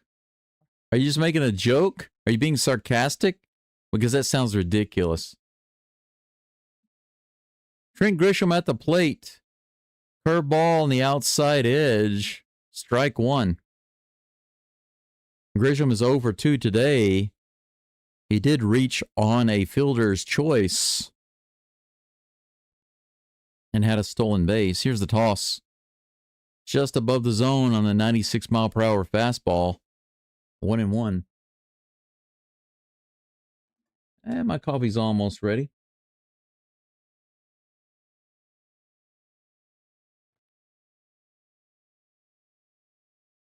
Wild pitch. 86 miles an hour. Bounced a few feet before the plate. That's 2-1. Slayton let that one hit the plating. Actually, it was before the plate. 93 just outside. 3-1.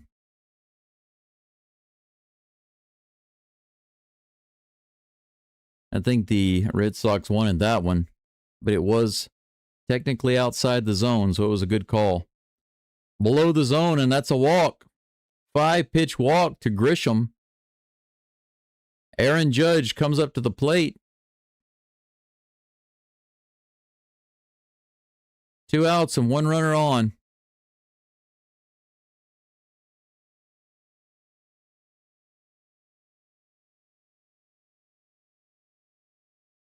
Yeah, I know Maxwell House, Mel. Maxwell House has been around for a while. I was in the U.S. for a long time, so I know Maxwell House. Actually, I think you can buy... No, it's Hills Brothers that you can buy in the supermarket here, not the Maxwell House.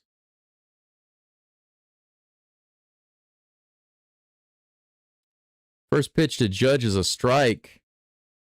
96-mile-per-hour fastball down the middle, and he fouls that one off. It's 0-2 against Judge. Oh, Ponchos. Oh, my gosh. Yes. Ponchos. We used to go there a lot. It was not expensive, and you could get all you can eat. Raise the flag and get some more sopapillas with honey. But they changed a lot over the years. I think they changed their menu. Maybe they were just losing too much money or something. It seemed like the quality went down and the portion sizes changed a lot. They were trying to nickel and dime, cut corners. Here's the 1-2 pitch in the dirt. He's going to go to second base. Grisham gets in there. The ball bounced around behind the plate. He tried to pick it up and throw him out, but Grisham was able to get in there. You can see where he had a little trouble getting it. Nice effort trying to get it there, just came in a little too late. Now the Yankees have a man in scoring position with 2 outs, 2 balls and 2 strikes to Aaron Judge.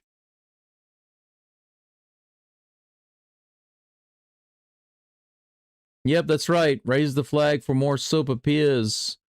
Load them up with honey. I used to just bite the sopapilla on the end and make a hole in it, and then I would just fill it up with honey. Oh my gosh, it was so unhealthy. But when you're a kid, you know, you do ridiculous stuff. 2 balls and 2 strikes. 2 outs. Runner on second. Lots of 2s. Hey, hits it out in the left field. Is it going to drop? Oh, he tries to catch it. A diving catch by Eaton, but he cannot get it. It bounces out of his glove, and the Yankees score another run. It's 3-2. A diving catch. Diving effort by Duran, I'm sorry, out in left field to get that ball. I thought he had it. It was right in the glove and came out. Grisham scores. Yeah, you can see right there, right off the bottom of his glove.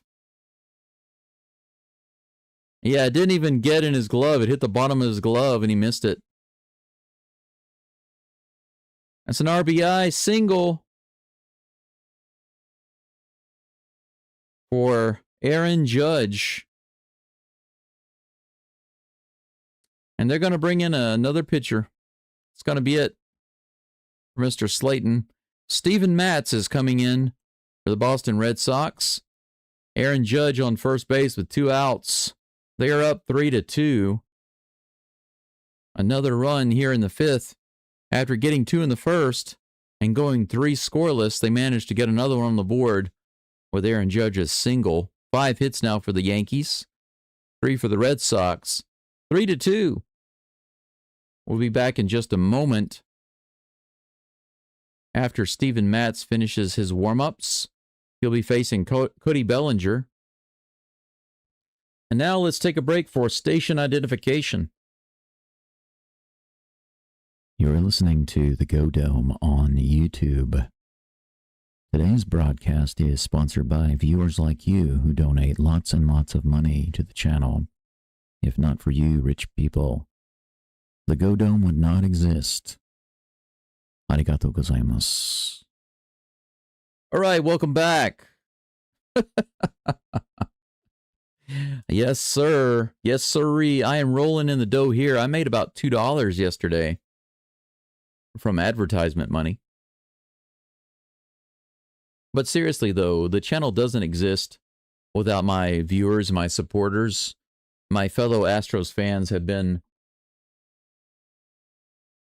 like gold to me.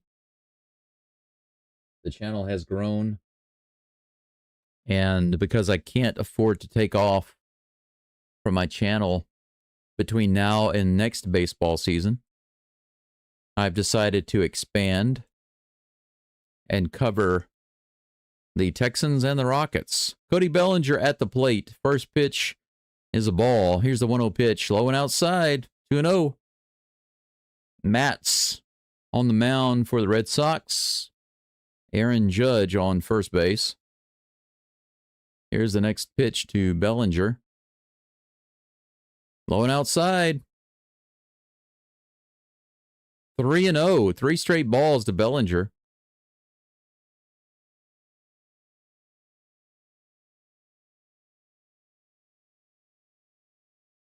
Here's a toss. That's in there in the bottom of the zone. A fastball for strike 1.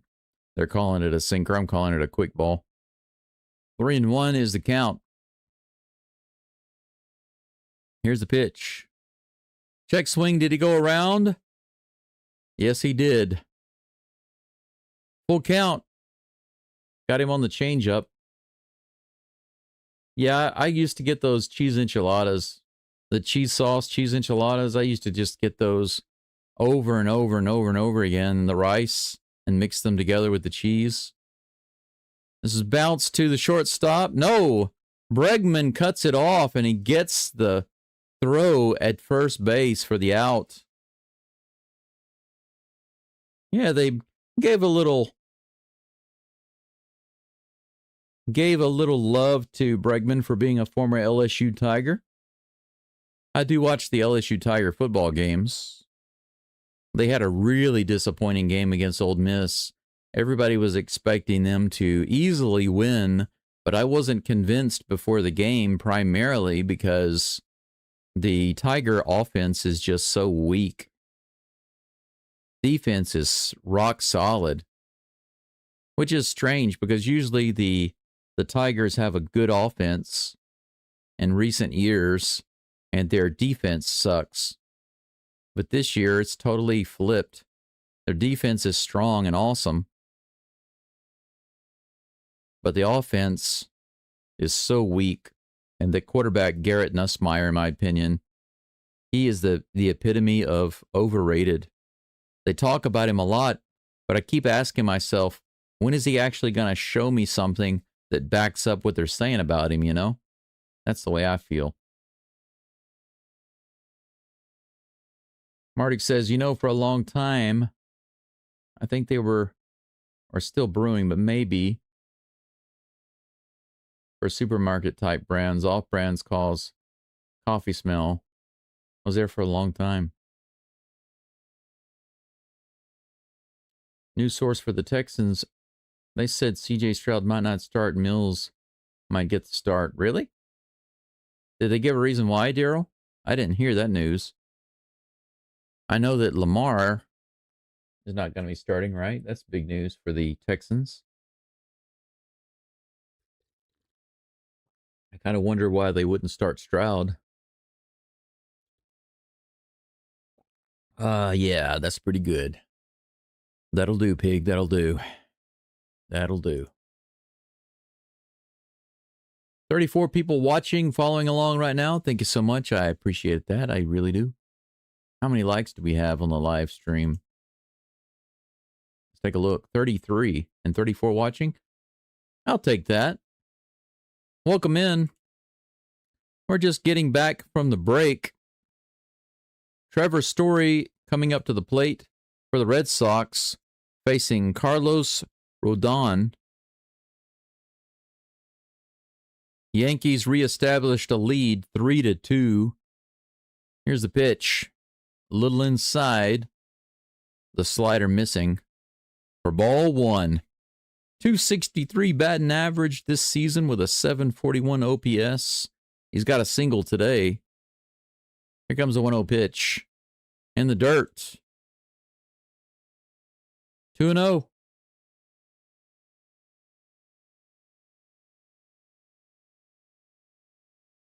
America Coffee or Atlantic Coffee Solutions. That's interesting. That's hit hard to left field. It looks like it's going to be gone.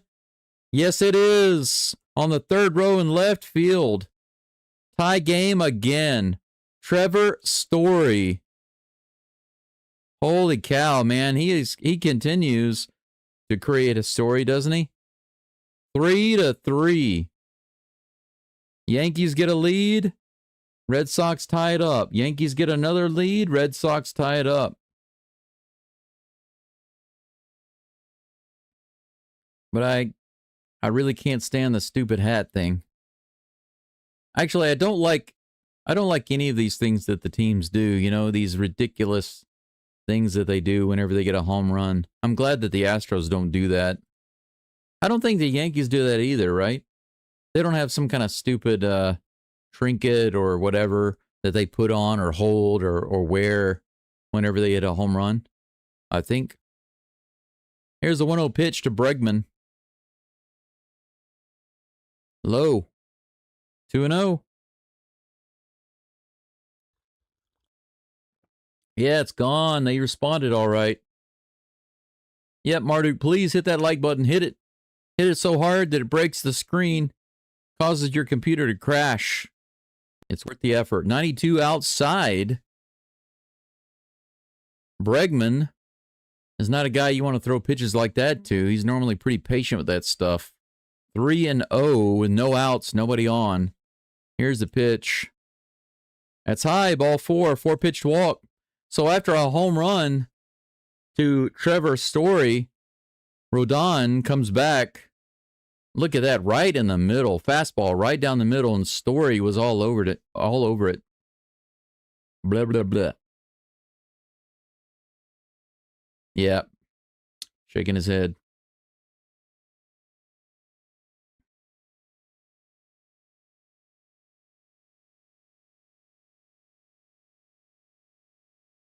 Four straight balls to Alex Bregman to follow the homer.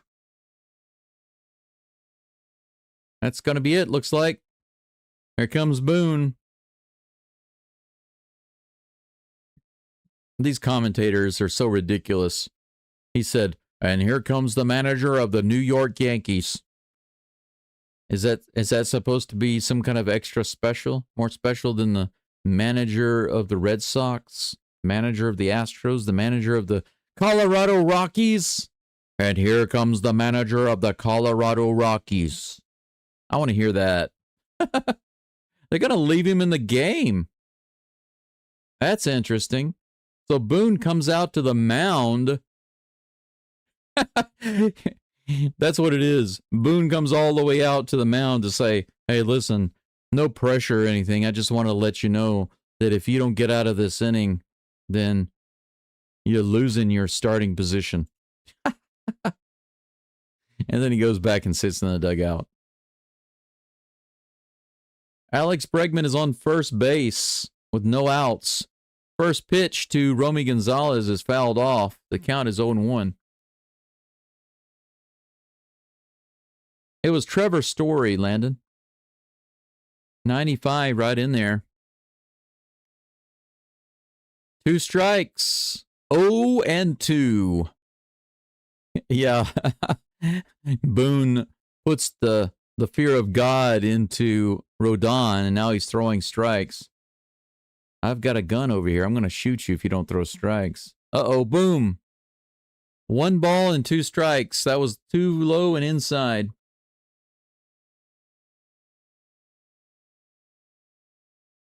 Yeah, Jesse. Jesse says I'm only rooting for the Sox because of Breggy.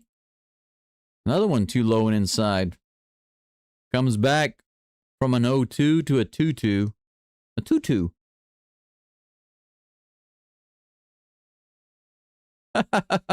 JD says 2 things in baseball make me feel great: an Astros win and a Yankees lose. Yankees loss? That's hit straight up in the air on the infield. Who's got it? Rice backs off. Chisholm takes it, and that's out number 1.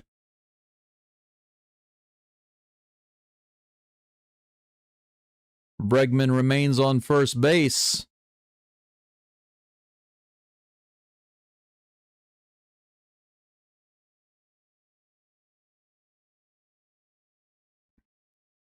The next opponent has appeared. Here's the first pitch. Narvaez hits it to third base. It could be a double play, and it is. So I don't know what Boone said to Rodon, but he probably threatened him. And then he proceeds to get 3 outs. All right.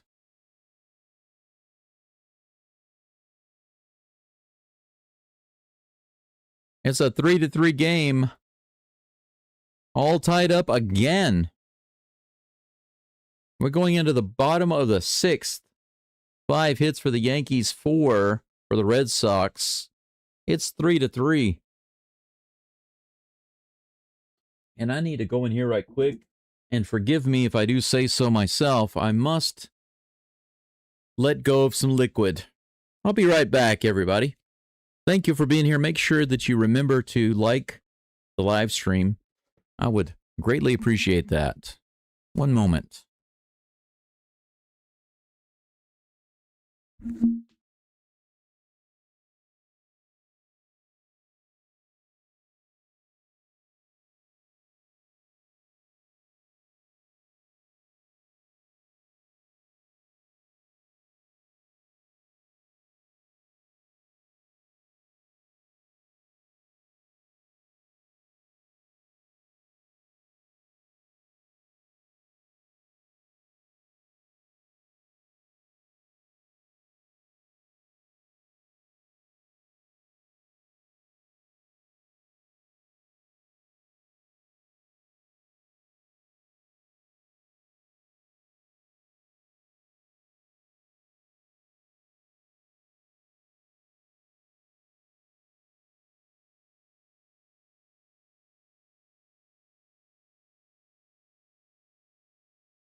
In the words of one of my friends in China, I are back.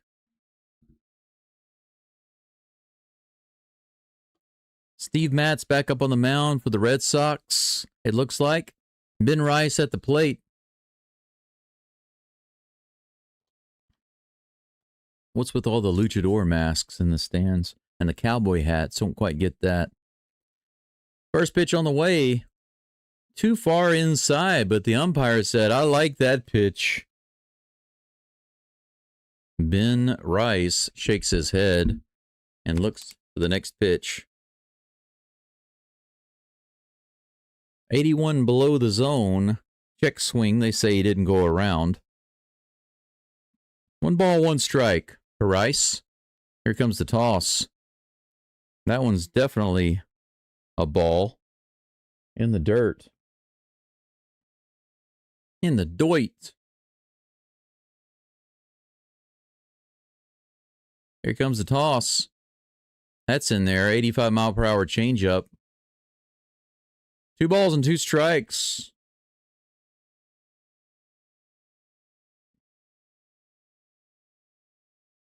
Daryl says if CJ Stroud had hurt his throwing hand, I could understand, but hurting your non-throwing hand sitting out makes no sense unless it's hurting him really bad.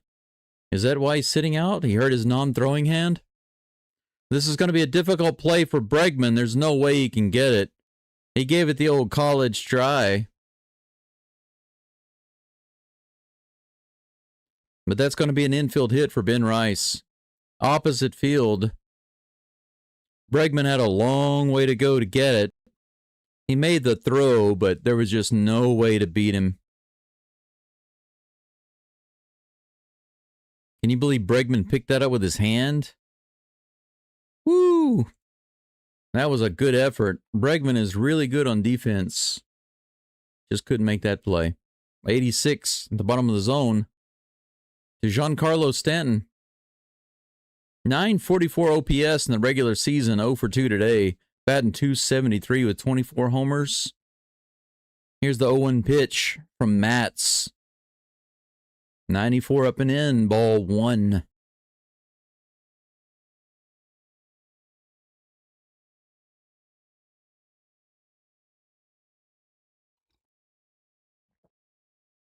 Stanton always with that serious look on his face. He's got that look that says, I'm going to kill you. It's nothing personal, but I'm going to kill you. That's what it looks like.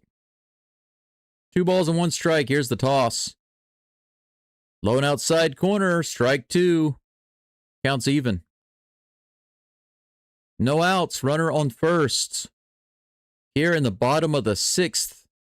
The Yankees thinking about ways to try to get that lead back again.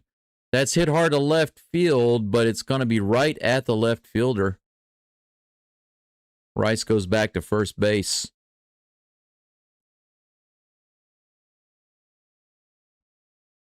Duran was right there to grab it. Duran. Can anybody catch it? Duran can. Jazz Chisholm comes to the plate with 1 out. Runner on first. Here's the toss.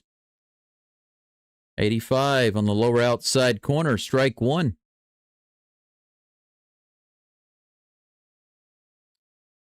Marduk says, did I miss a lobster count? Great game so far. I have not posted a lobster count, but I'll let you know what it is. Inside. Too far inside for my likes and for the likes of the umpire. It's 1-1.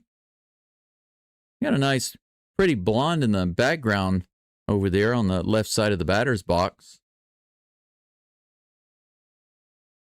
97 miles an hour, swing and a miss.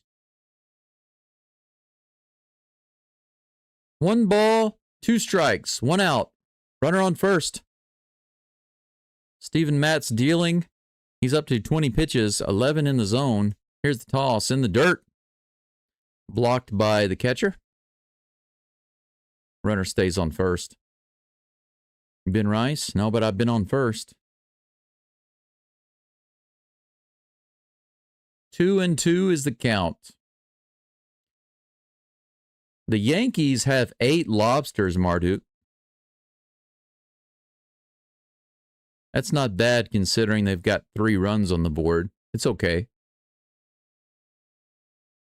Full count.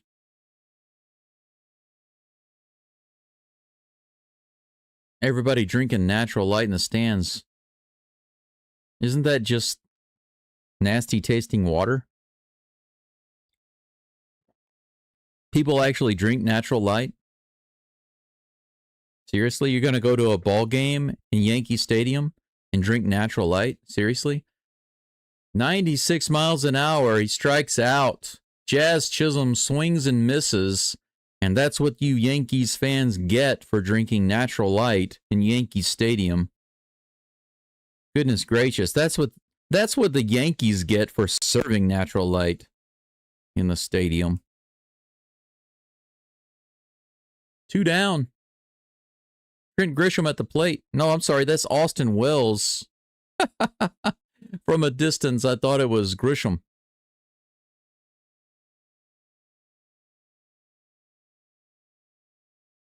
One and 0. Here comes the toss. Opposite field is going to get through, and that's another hit. 2 runners on. Duran brings it in like no man can. Runners on first and second with 2 outs. Matz has a miniature jam right now with runners on first and second. Yeah, it looks like Alex Cora is going to go ahead and pull him out. I've seen enough, I have. I've seen enough, Stephen Matz. What? I put you in there to get the outs, I did. And look what you've done. You got a couple of outs, you did. But you also gave up a couple of base runners, you did. So coming out, y'all. I'm sure that's how Alex Cora talks. For those of you who don't know Alex Cora, that's exactly how he talks. Did you know that? He talks like this. He's not really American. Not really British. Kind of an in-between. Can't really be sure where he comes from based on his accent. What? Nonsense. Pure nonsense. I apologize for the nonsense. Or do I? No, I don't. I will not apologize for the nonsense. We are on a short break while they change pitchers. Zach Kelly is going to be the new gun for the Boston Red Sox. Let's take a look at the live scoreboard, shall we? Oh, it's 0-0. The Texans and the Ravens. Oh, my gosh. Let's see here. Yeah, we know about that one. The Tigers got spanked in the 8th inning by the Guardians. The Curbs got skunked by the Fathers. This game is all tied up 3-3, as you see. The Reds and the Dodgers. Come on, Reds. Don't let me down. Beat those draft Dodgers into the ground today. Por favor. Onegaishimasu. If you want to know how to say please in Japanese, that's how you say it. Onegaishimasu. Beat them into the ground. Onegaishimasu. Anthony Volpe at the plate, 0 for 2 today. Runners on first and second with 2 outs. Here's the first pitch from Kelly in the dirt. Good toss. 1-0 is the count. Let's see here.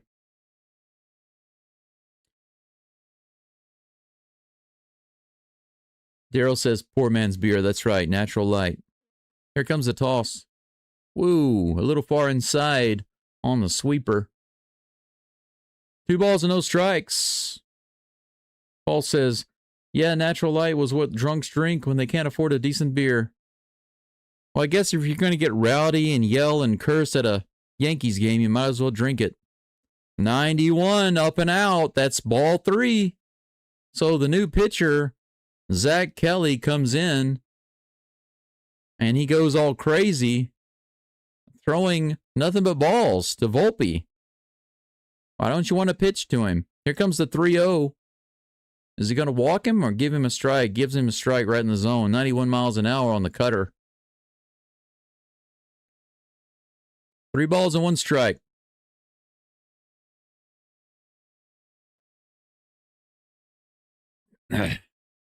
Marduk, I see your comment. I'm going to have to read that. That's hilarious. 92, another cutter right in the zone. Volpe takes it, and now it's a full count. So we've got 2 outs, 2 runners on, 3 balls and 2 strikes. Anthony Volpe at the plate. The crowd is not really into it right now. Why aren't they cheering? They're not making too much noise. Kind of surprised. Here's the pitch to Volpe. Oh, what kind of a terrible swing was that? 97 mile per hour sinker, low and inside. A half swing, like a defensive half swing from Volpe, and he strikes out. Look at this.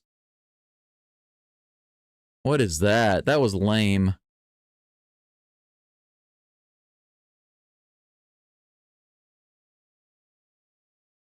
That was weak sauce right there. Weak sauce, my friend. Volpe's going to be getting some serious hate once again from the Yankees crowd. Absolutely right. But you know what? If you wind up losing this game, it's not going to be because of Volpe. Probably not. Marduk says, Natty Light was brewed by a huge plant in my college town, Columbus, Ohio. It would go on sale for $40 a keg. And the Ohio State campus kids would buy thousands for free. Open street parties, free open street parties in 1990s. Man, those were the days.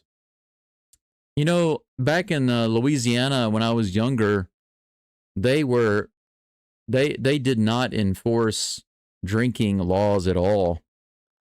And the roads in Louisiana are absolutely terrible. They are infamously terrible. But I actually talked with a guy who worked for an independent company. He had this very sophisticated, high-tech looking van. I saw it sitting outside of the restaurant one day when he pulled up. And I said, man, I see like cameras and all sorts of crazy equipment on your van. Is that for like shooting movies or something? And he said, well, not really.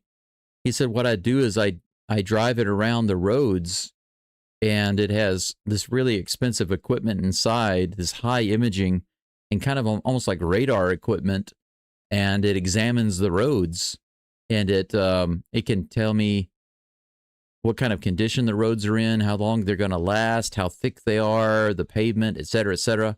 And he said that information is given to the government, and they determine what areas need to be repaired, how much longer they're going to last, et cetera, et cetera. And we had this long, interesting discussion about Louisiana. He said they make a lot of money in Louisiana. First pitch, low and inside. Carlos Rodon still on the mound, up to 84 pitches, facing Nate Eaton. 1-0 is the count. Here comes the next pitch. Low, 2-0.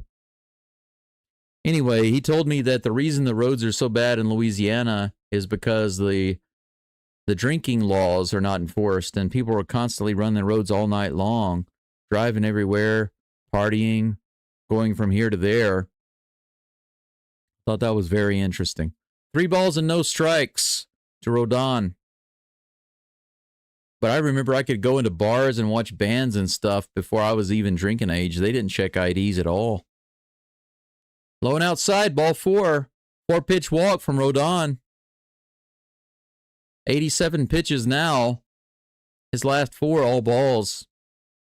Leadoff runner, Nate Eaton on first base. Jaron Duran at the plate.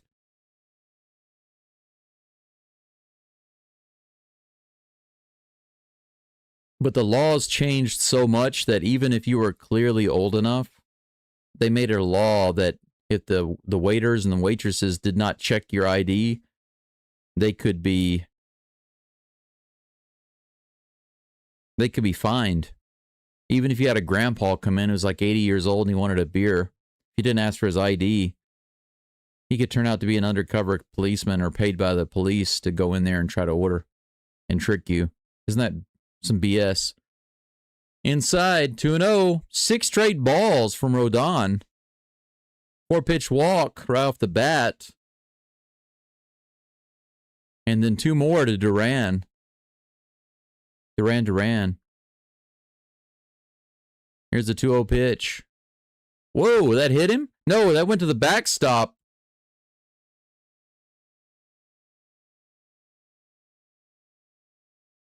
Three and 0. Runner on second base. Eaton is easily able to get to second base on that pass ball. Almost got his shirt. Catcher missed it.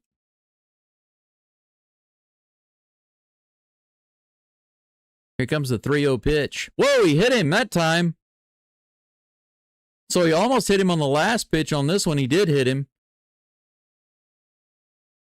Rodon is probably coming out right here. I think he was looking at his fingers on that last pitch. I think he's lost his ability to feel and control the ball. Something's going on. 91 pitches, and that's going to be it for Carlos Rodon. 8 pitches in a row, balls, and that last pitch hit him. Hit Duran.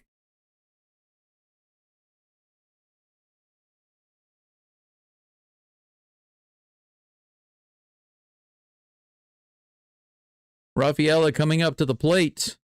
He'll be facing the new pitcher.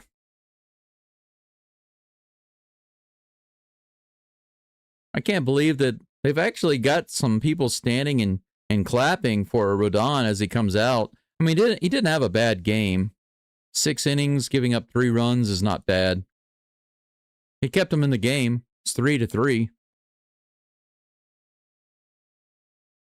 How many Shohei Ohtani commercials do we really need to see? You know, I'll tell you this. Being in Japan, it makes it even worse. The good thing is that most of the Shohei Ohtani advertisements I see, he's not wearing Dodgers stuff, so at least that's good. If you go down to the convenience store here, there's a picture on the front window of Shohei Ohtani eating a rice ball, onigiri. He's not wearing any Dodgers stuff, so I can tolerate it.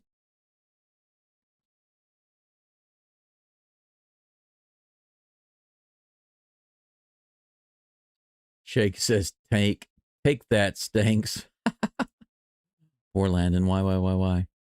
Ben says, let's go Sox. Martic says, it got so bad in Columbus with the raucous weekend-long street parties. Police tear gas 3 entire streets after the Notre Dame win in 95. Then tear gas just became normal. The normal way to break up the parties. It reminds me of throwing cold water on animals, you know, to break them up. That's what it sounds like. It sounds like dealing with animals. Throw cold water on them. 2 runners on with no outs. First and second. Fernando Cruz is the new pitcher for the Yankees. Ceddanne Rafaela at the plate. He tries to bunt it, fouls it off.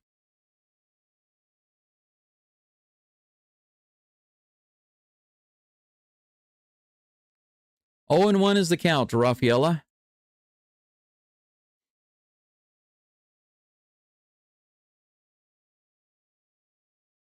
Here comes the 0-1 pitch from Cruz. He lays down the bunt again. This is popped in the air. The pitcher catches it. But the runners stay on first and second. So Rafaela fails on the bunt. And that's out number 1. That was outside the zone. He could have let it go.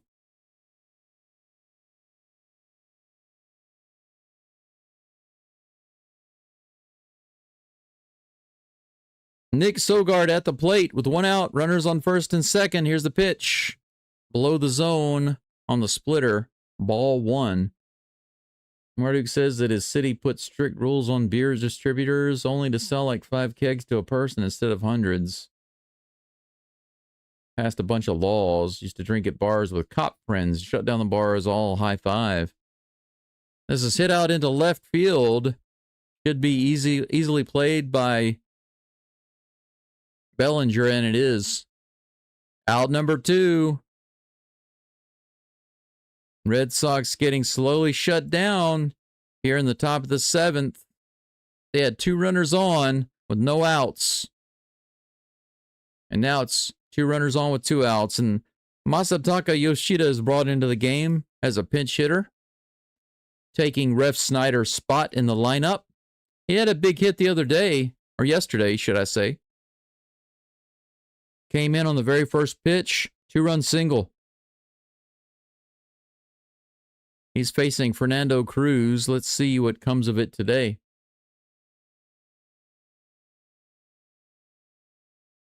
That's pretty crazy. Hanging out with the police and drinking, high-fiving, then driving home after. 82 miles an hour below the zone. Ball 1 to Yoshida. Shake balls for everyone. You get a ball. I get a ball. Everybody gets a ball.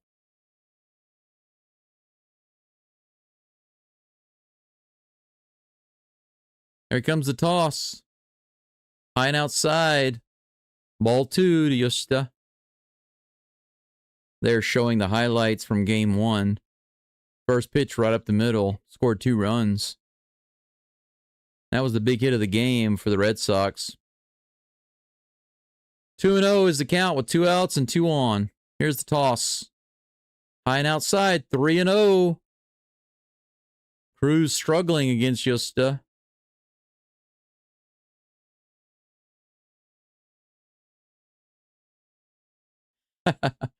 Paul says Yankee fans clapping because this literally could be the last time they see him this year.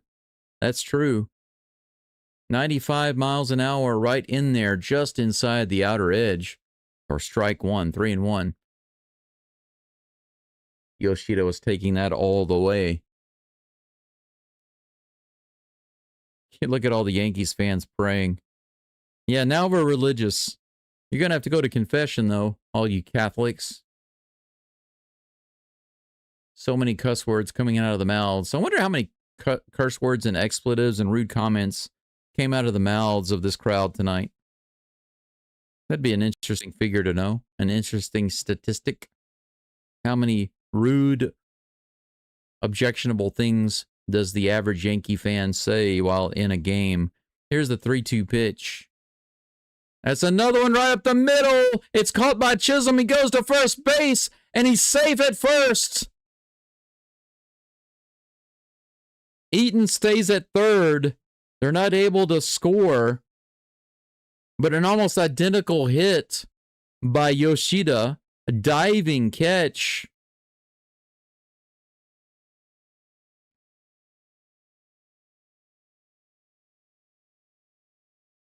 Wow. Look at this play. Diving catch. Saved a run. He grounded it to first base.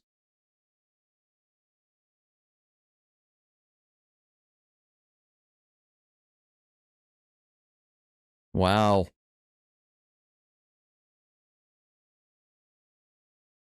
Jazz Chisholm's diving play saves the run from scoring at third. Wow. If he had rounded third and kept going, whenever he missed that ball at first base, Ben Rice at first base, he missed that ball. I believe that he would have scored. Eaton would have scored.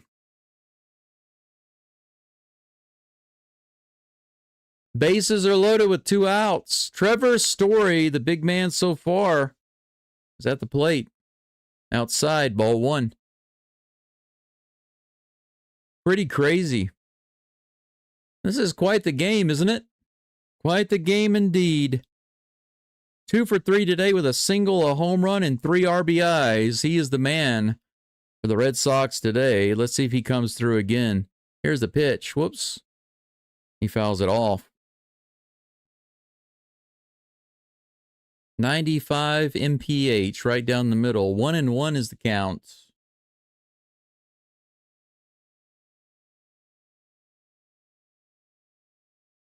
Got about 62 people watching right now. Make sure you like the live stream. Thank you very much in advance. Here's the toss.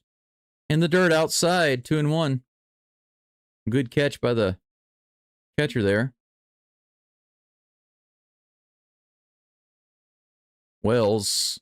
Wow, he actually caught that. He didn't just block it, he caught it.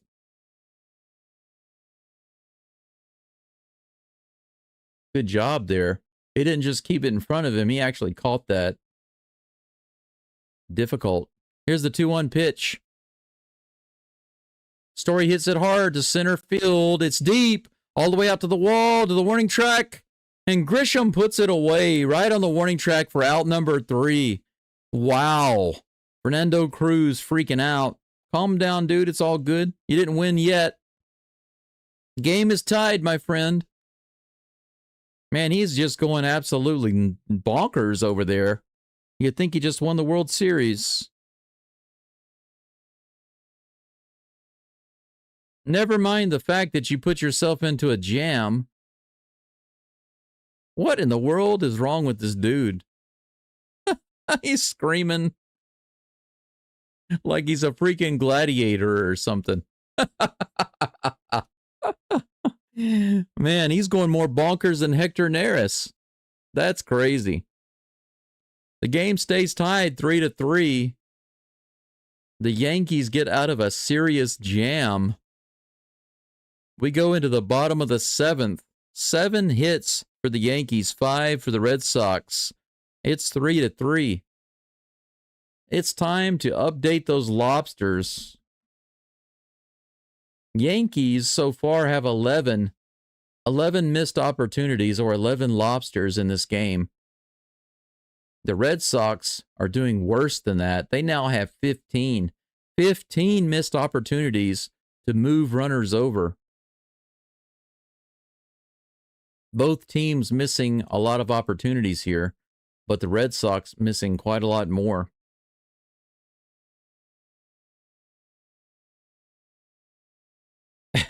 Daryl says, oh, darn.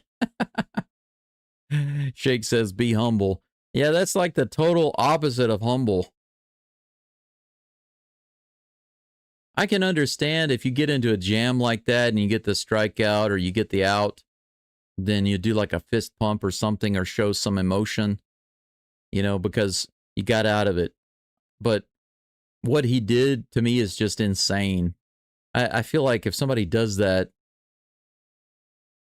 they must be a narcissist to freak out like that. I mean, the look on his face and the screaming and the yelling and the pounding and the, yeah. The pounding and the screaming and the yelling and the whatnot. A little too much for me.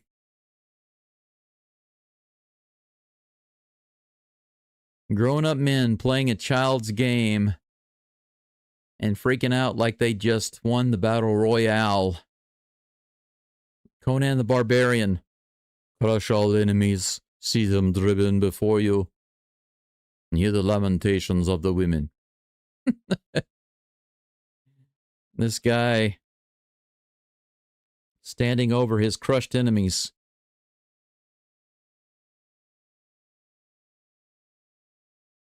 As if on a real battlefield.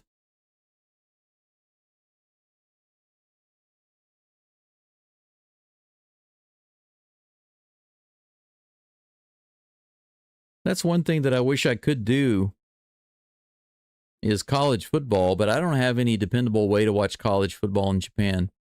Pro football, pro basketball, pro baseball, no problem, but but college sports, not really. No dependable way to watch those games here, unfortunately.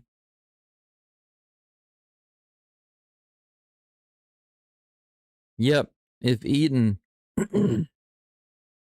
That's interesting. It looks like the third base coach was actually waving Eaton to go home, and he put on the brakes. But if he had rounded third, it would be 4-3 Red Sox right now.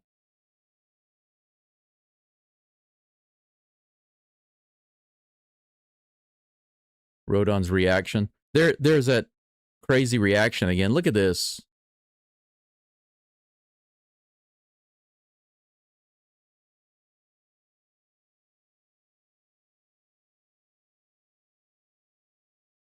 He's yelling, vamos, vamos, vamos. Okay. He's going to give himself a stroke. Those veins were really popping out. Man, if I did that, I would pass out. My body wouldn't be able to take that right now.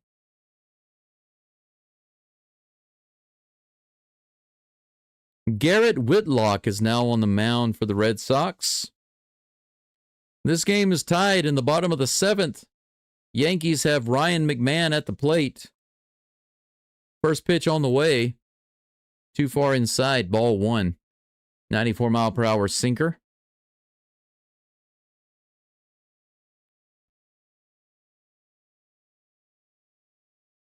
Here comes the next pitch.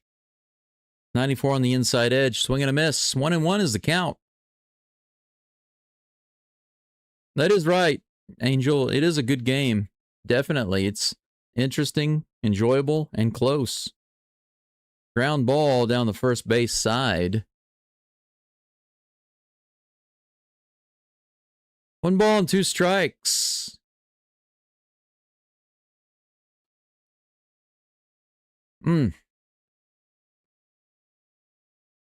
Here's the toss. Swing and a miss. Strike 3. 96 miles an hour on the inside. Couldn't get the bat on it. McMahon goes down. Trent Grisham comes up. Aaron Judge is on deck.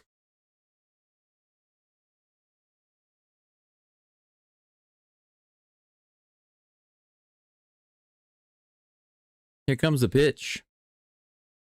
Outside just a little bit, low and away on the changeup. Ball 1. Yeah, Daryl. Let's see who blinks first. That's true. Here's the toss. Right in there. 84-mile-per-hour changeup again. This time in the zone.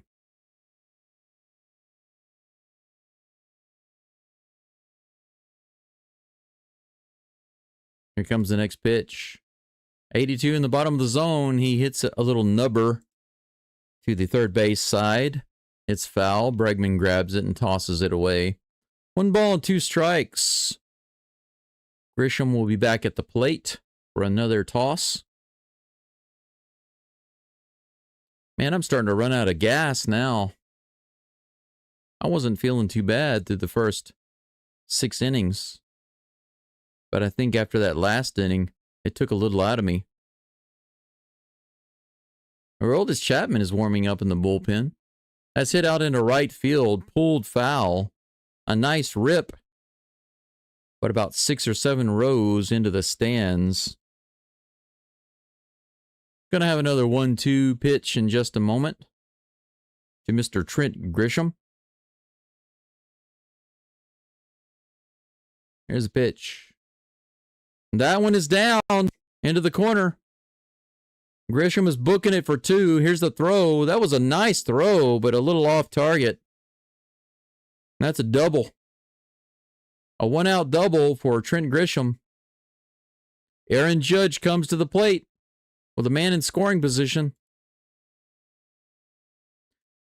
That was a gun of a throw from right field, but just a little off target. That foul ball that he hit into the stands was kind of a warning. First pitch to Judge on the way, 86 miles an hour, fouled down the third base side. 0-1 is the count.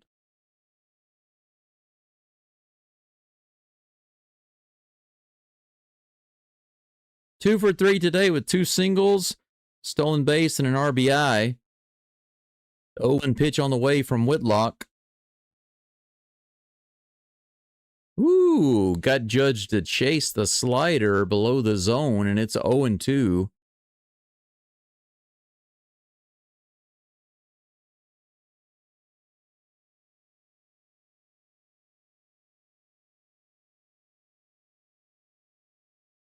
1 out. Grisham on second base. No balls and 2 strikes to Aaron Judge. Here in the bottom of the 7th. Here's the toss. 97 right on the edge. Strike 3. Judge goes down. Crowd didn't like that one. 2 outs. Number 99 goes down looking.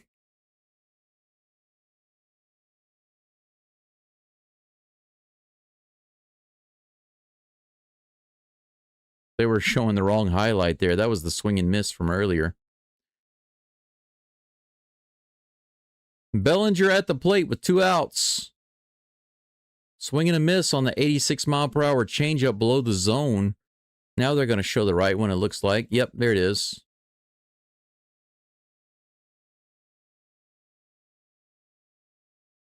Here's the 0-1. And 97 on the inside edge, but does not get the call. 1 ball and 1 strike to Bellinger. 1 for 3 today with a single and a run scored. Here comes the 1-1. He rifles that one down the first base side. That was a low slider below the zone. 1 ball and 2 strikes.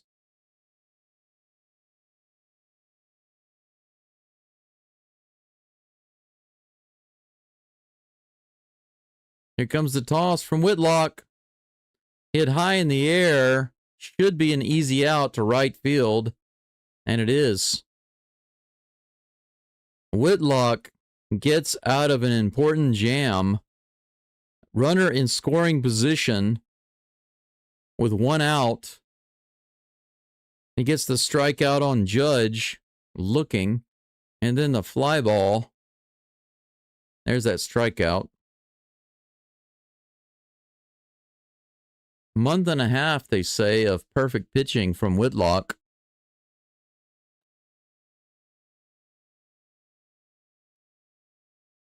So the Yankees miss an opportunity. It stays tied 3-3. Got 2 more innings of ball coming up.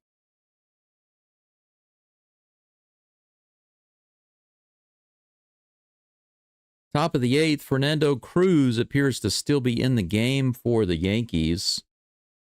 Unless they replace him. I don't see him replaced yet on the screen. Alex Bregman is going to lead it off. Followed by Romy Gonzalez and Carlos Narvaez. Got about 50 people following along. Thank you for being here. I appreciate you supporting the stream today.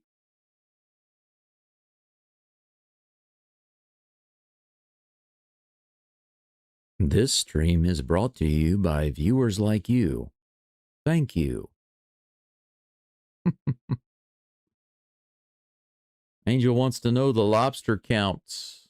Yankees lobster count right now slowly catching up with the Red Sox. They've got 13, a baker's dozen.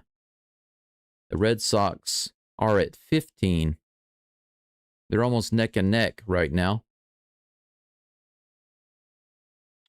The only difference is that the Yankees have had 28 at-bats. The Red Sox have had 24 at-bats. So the Red Sox are doing much worse, according to that. Fewer at-bats, but more lobsters. Only 3 runs each.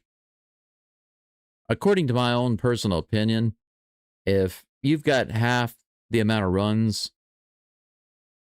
as you do lobsters, then I think you're doing really, really well. So if you've got 10 lobsters, but you got 5 runs, that's good. 20 lobsters is fine, but if you have 10 runs, that's really good. But if you got 15 and only 3 runs, that's unacceptable. Bregman at the plate takes that first pitch low and outside. Devin Williams is in the game pitching for the Yankees, and I kind of assumed that they would have a new pitcher. Here comes the toss. gets the call at the bottom of the zone on that changeup. 1-1 is the count. Jesse says, come on, Breggy, hit a homer. Let's go. Oh, my gosh. Can you imagine if Breggy hit one of those line drive homers right now? Here's the 1-1 pitch. Outside and high. 2-1.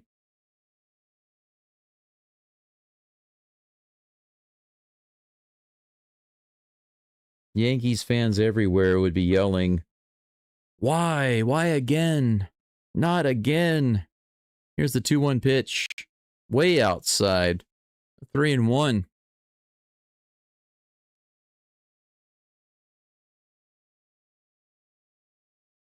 So what is Devin Williams going to do here? Is he going to put it where Bregman can hit it, or is he going to try to keep it away from him on the 3-1? Here it comes. Woo, man. Delicately placed on the outside edge. That ball appeared to be outside of the zone. And according to the chart, it was completely outside of the zone. Called a strike. It's a full count. Here comes the pitch. That's a line drive shot down the third base line. Count remains full.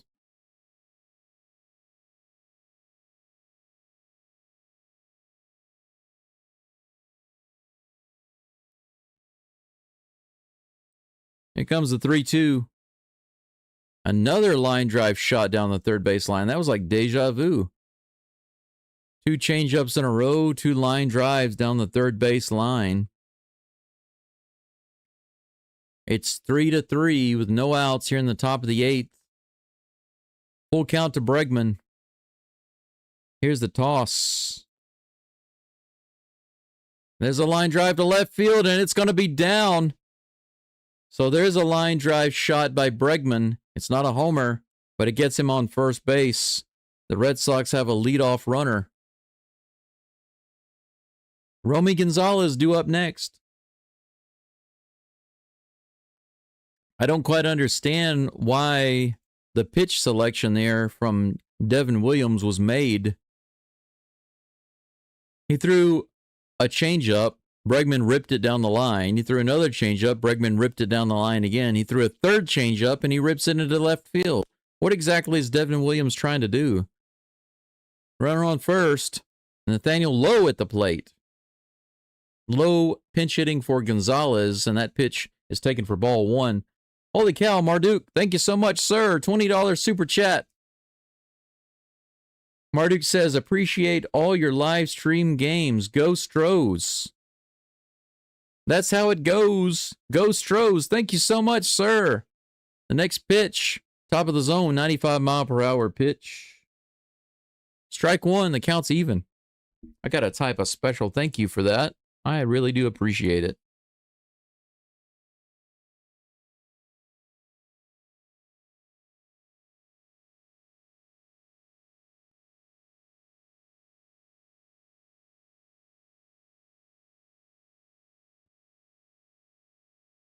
You are my Lobster Count official sponsor. Official Lobster Count sponsor of the day. Thank you so much for that. I appreciate that. Yeah, Breggy was thinking Crawford box on that hit. That's right. Here comes a 1-2 pitch to Lowe. High and outside. 2-2. 2-2. Shake says, let's go, Breggy. Here's the toss. Grounded up the middle. The pitcher grabs it, goes to second base. He has to jump up to grab the ball. But Volpe comes down and makes the throw to first, and they say they got the double play. They're not going to challenge it. That was a crazy looking play. Good catch by Devin Williams on the mound. Look at this. Oh, they didn't show the catch. Why didn't you show the catch? Terrible throw to second, but Volpe was able to grab it and come down on the bag.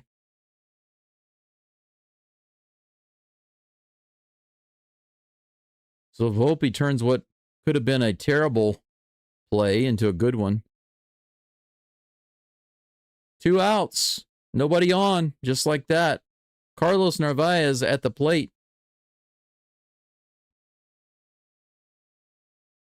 1 ball, no strikes. 0 for 3 today. Here's the pitch from Williams. 93 in the top of the zone. Strike 1, the count's even. Marduk says, LOL, I'll keep asking for lobster counts if you'll keep streaming. I'll keep giving you the lobster counts, baby. Here's the toss. 94, right in there, fouled off. 1 ball, 2 strikes.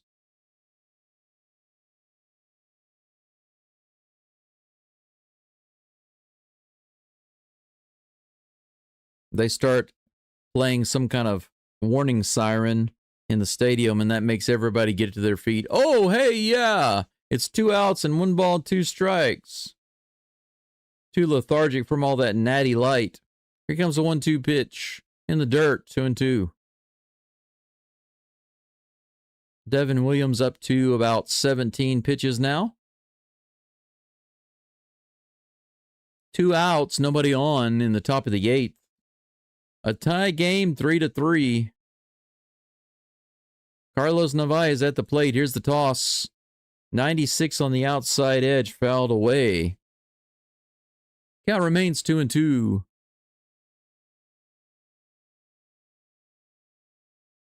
$51 people watching now. It's starting to creep up a little bit, I think, as it gets closer to the end of the game. That's how it goes. Here comes the 2-2 pitch. Whoa, Narvaez strikes out and throws his bat. 86 miles an hour. And his teammates had to dive out of the way of the bat.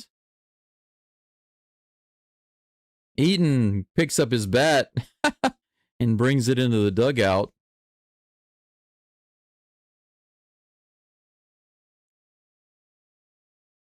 Yankees get out of it with a double play and a strikeout. Nothing doing for the Red Sox in the top of the 8th. We go to the bottom of the 8th with Ben Rice due up, followed by Giancarlo Stanton and Jazz Chisholm Jr. Yeah. That man threw his bat.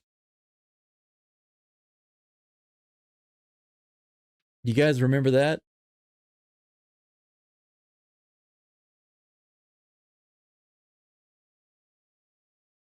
Did he just take that guy's wallet? He just took that guy's wallet. For some reason, that's what I say whenever like Jake Myers or Altuve and some other players, but they got me to saying that. He lost his hat. Did he just lose his hat? He just lost his hat.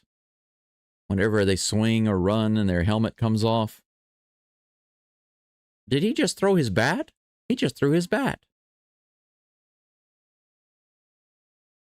It's a very strange looking movie that they've got for The Rock called The Smashing Machine. Pretty interesting looking.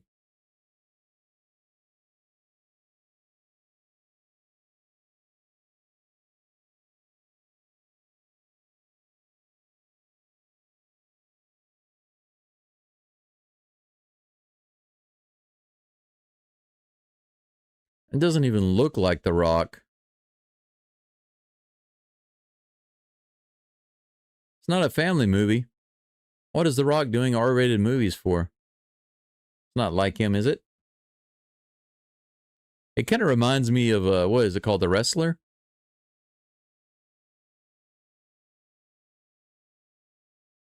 Has that similar vibe to it.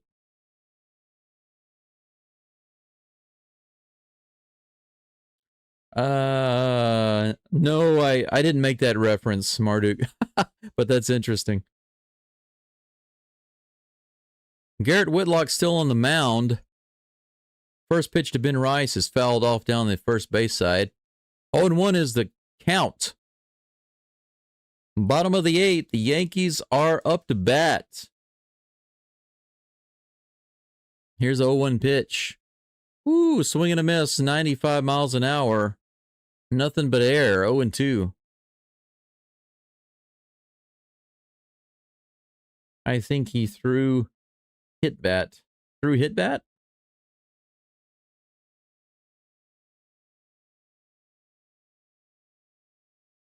0-2 is the count. Here's the toss.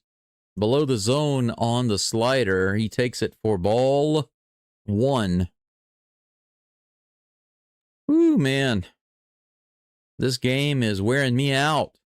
It's not even an Astros game. Here's the toss. Fouls it off. 96 on the inside. How did he hit that one opposite field? Kind of hurt himself a little bit. The bat didn't hit him, but he hurt himself diving out of the way. 2 balls and 2 strikes to Ben Rice. Here's the toss. Swing and a miss. 84. Lower outside corner. Whitlock gets a strikeout. Ben Rice goes down like fried rice. Nothing like fried rice. Ben Fried Rice. 1 away. And Giancarlo Stanton comes to the plate. Contreras 3. Oh, Stanton takes a whiff at the first, or takes a strike at it, fouls it off. 0-1 is the count. Contreras 3 threw the bat at the umpire, but it hit his own hitting coach. Ah, I see. Yeah. Threw a bunch of gum on the field and was ejected and suspended. Oh, yeah, that happened not too long ago, right?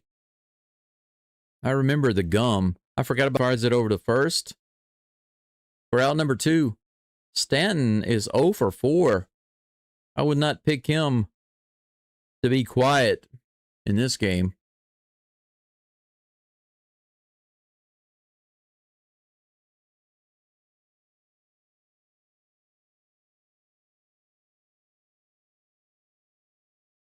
Two up and 2 down. Jazz Chisholm at the plate, swings at the first pitch on the sinker.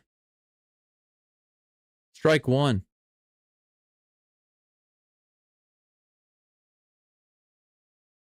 Here's the next pitch in the dirt. 1-1. Aroldis Chapman is still out in the bullpen for the Red Sox. Looks like they're going to use him in the 9th inning. 84 outside. 2-1.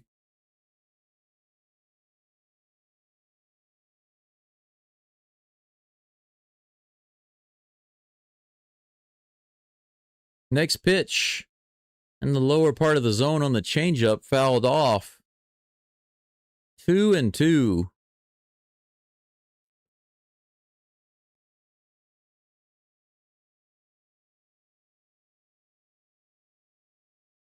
There's the toss. Way high. Full count. Speaking of putting it in the elevator and going all the way to the top floor. That one went through the roof. Full count pitch on the way to Chisholm. He fouls it off down the first base side. Count remains full.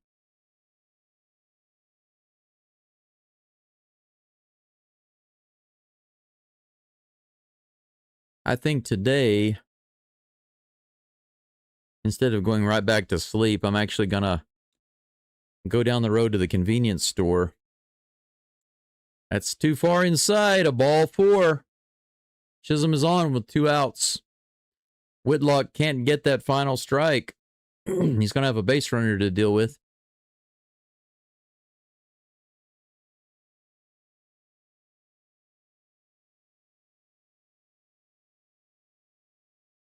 A little bit of a powwow on the mound. Here comes the tossing coach. Thanks, Marduk. I appreciate that. Hit that like button for sure. Austin Wells is the next man up. Let me reload the video here and see where we're at on the likes. Got about 63 people listening or watching right now. Thanks for joining. 41 likes. If you have not liked the live stream, I appreciate you doing so right now.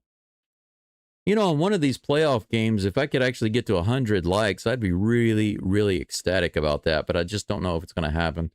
Maybe in the ALDS or the ALCS. We'll see. Toss over to first base. And he is back. The crowd boos. Boo, Whitlock, boo. You can't throw over to first base. Chisholm on first base, 2 outs. Here's the first pitch to Wells. 96 low and inside. Check swing, they say he didn't go. Ball 1.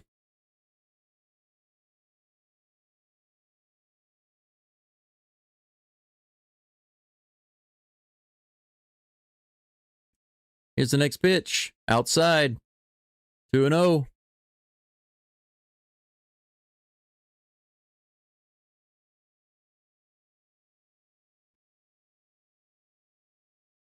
Whitlock is now up to 35 pitches. 24 of those have been in the strike zone. Here comes the next one. That's ripped to right field, but foul, man. He cranked that one. 2-1.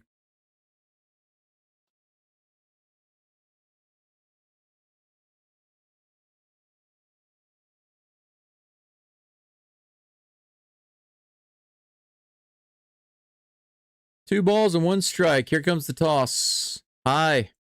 3-1.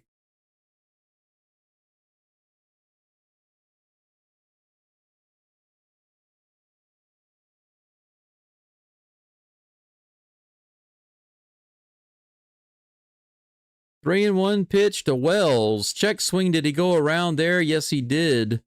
That ball was a little below the zone. And now it's a full count. Or is it a fool's count? Could be both. It could be both. It could be both.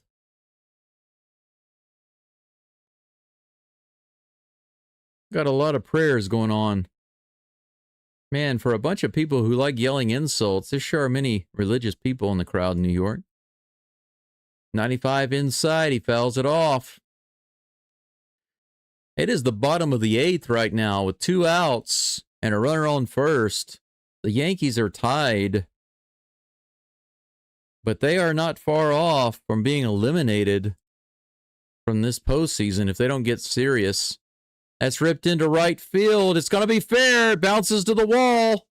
Chisholm is moving to third. They're going to wave him in, and he's going to score. Here comes the throw. He's in there, safe. 4-3 Yankees. They take the lead on a single to right field. Austin Wells comes through. And Jazz Chisholm books it around. He's panting after booking it all the way around from first base. Wow.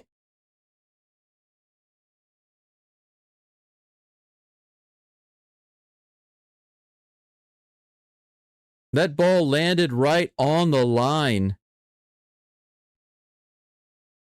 Like how close this was. Right in there. Yep. Just a fraction of a second too late. Yeah, he was clearly in there. No problem. 85 miles an hour in the bottom of the zone.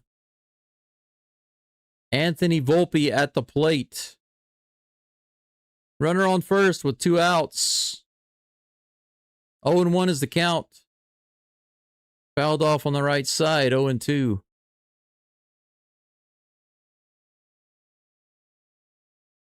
Yeah, that was right on the line, man. Just a couple inches to the right, and it would have been foul. Like a duck. Here's the pitch. Hit to the left side. That's going to be through. Another hit. Wells moves to second base. Volpe goes to first.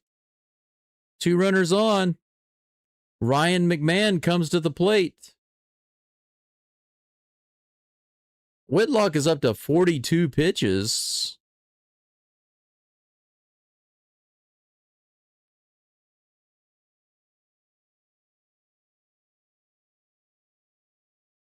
How long are they going to keep Whitlock in there, I wonder? Here's the pitch. Inside. Ball 1.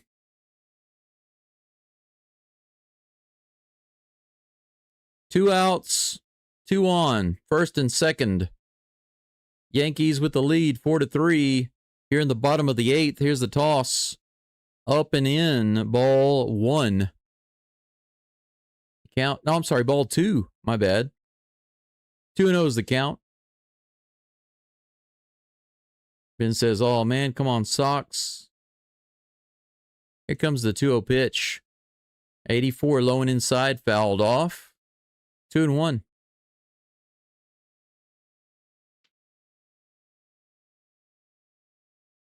Whatever happens, as long as this game does not go into extra innings, it's just good base running. Ran his butt off to score. I wonder why Wells didn't go to second base, though. He was too busy watching at first. High pitch, 94 above the zone. 3 balls and 1 strike.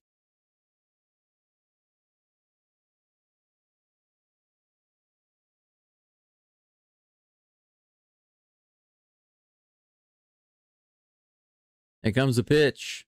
Too far inside. Ball 4. 5-pitch walk to McMahon. Bases are loaded. Finally, Alex Cora comes out to have a little powwow with Whitlock and pull him out of the game. He points to the bullpen. That's going to be it. He started off pretty good. Just slowly fell apart. And most of this happened with 2 outs.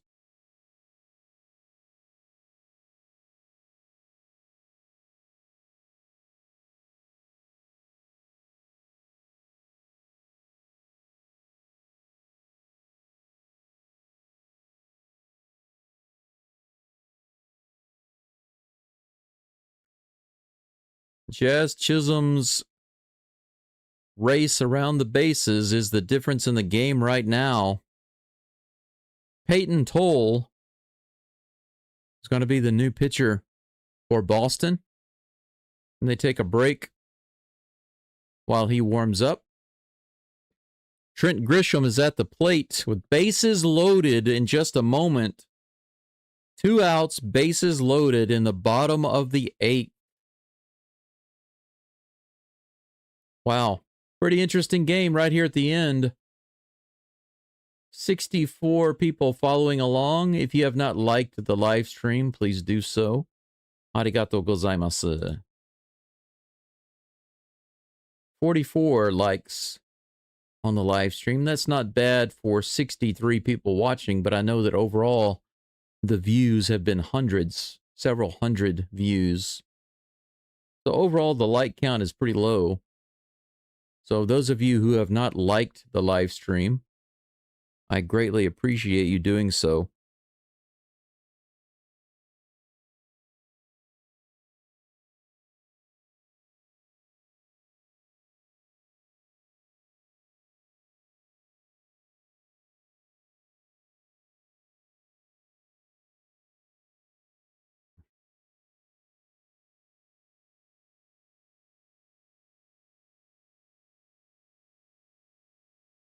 One-run game with bases loaded.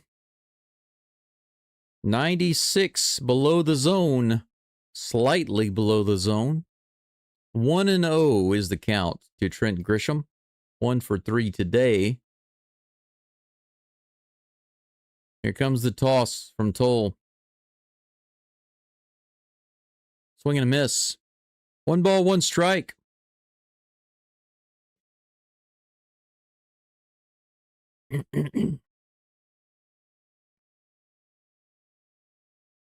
Here comes a 1-1 pitch. Swing and a miss. Wow, 97 miles an hour right in there. Grisham can't get the bat on it. 1 ball, 2 strikes with 2 outs.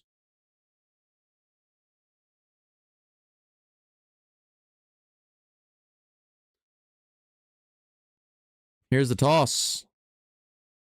Woo, low and inside, 98 mile per hour fastball. Just barely missed that corner. 2-2. That was close.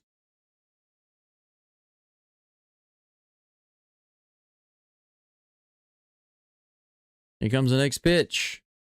I hit high in the air over on the left side and out of play. Hello, genius.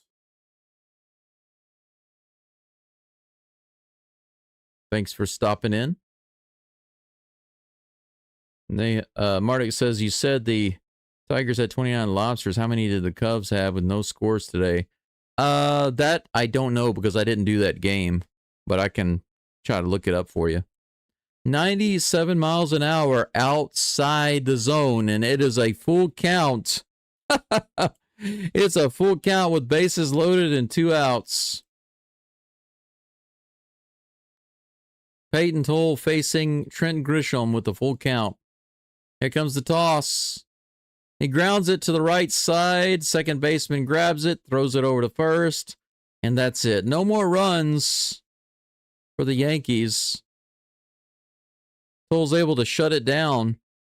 Limits the damage to just 1 run. But the Yankees reestablish the lead going into the top of the 9th. And now the Red Sox find themselves in a position to where they have 3 outs to at least tie up this game in order to stay in it. Otherwise, this series is going to be extended to 1 more game. Let's see here. I'm going to try to pull that up for you, Marduk. I have to pull up the stats on a separate screen.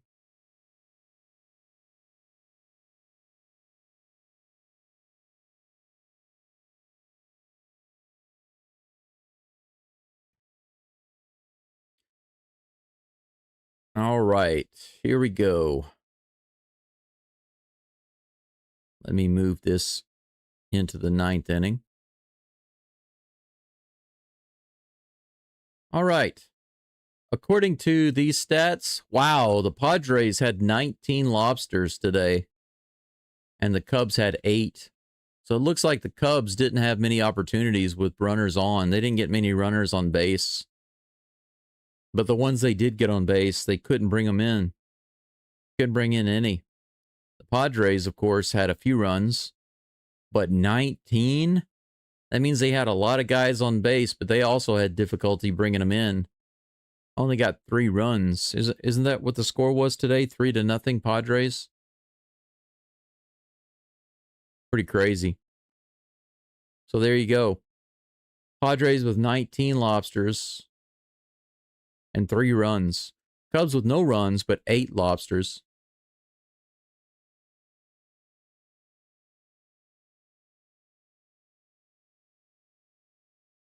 Man, I am running on fumes here. I am really hoping for no extra innings.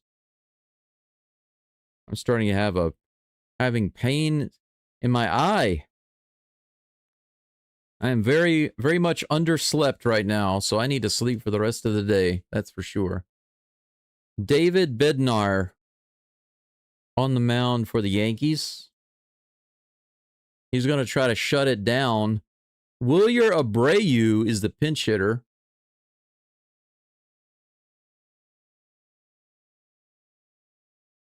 Here's the first pitch.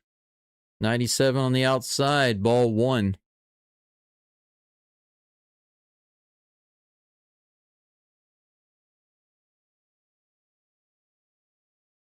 Whew. Here comes the next pitch. Outside. 78-mile-per-hour curveball. First 2 pitches missing outside. 2-0.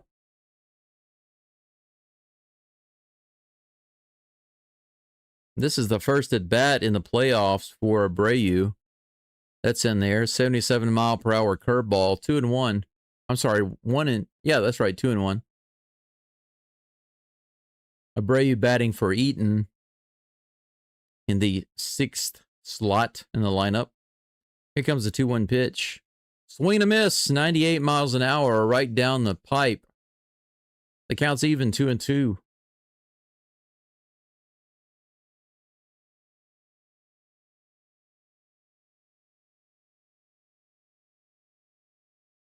Two balls, 2 strikes, no outs. Top of the 9th. What are the Red Sox going to do? Here's the pitch to Wilyer Abreu. Outside, 98 mile per hour fastball. Man, that had a lot of movement on it. Kind of looked like a sweeper in a way. Full count. There they are praying again. Here's the 3-2 pitch. Swing and a miss. 97 mile per hour is up and outside. Couldn't get the bat on it. Strike 3. Wilyer Abreu goes down to David Bednar. Jaron Duran is due up next.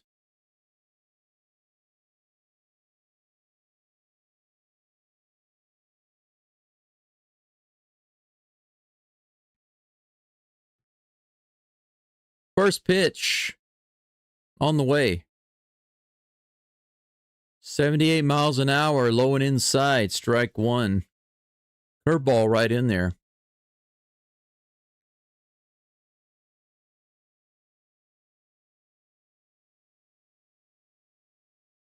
Everybody on their feet right now. 98 miles an hour, fouled off. 0-2 is the count.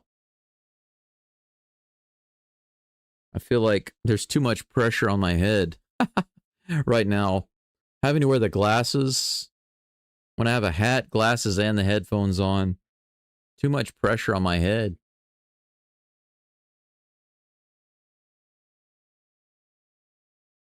Giving me an artificial headache. Here's the 0-2 pitch. Swing. He didn't go. Check swing. 98 miles an hour outside. He was able to hold up. 1-2. Actually, I think I'm going to take my hat off.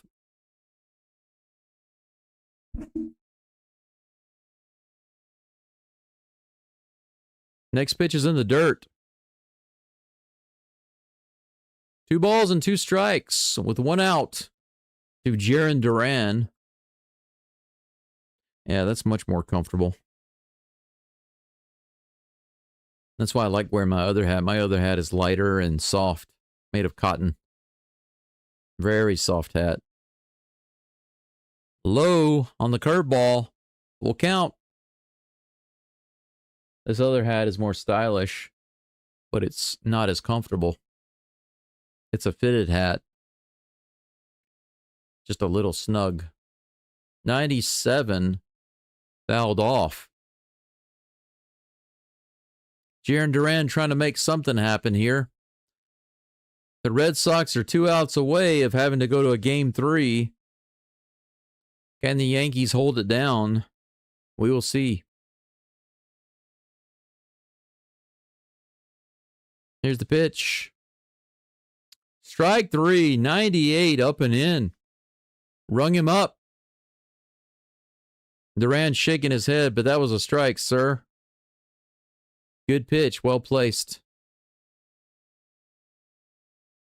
My hat's off to you, Bednar. That was a nice pitch. 98 miles an hour up and in. Yeah, it's a tough pitch to hit. That's a tough pitch to hit, but it was a strike. 2 down. Swing and a miss on the off-speed curveball. 79 miles an hour. Low and outside. Strike 1 to Rafaela. 2 strikes away. Everybody on their feet. Check swing low and outside. They say he went around. That's strike 2. 2 curveballs back to back. 1 strike away from winning this game by 1 run.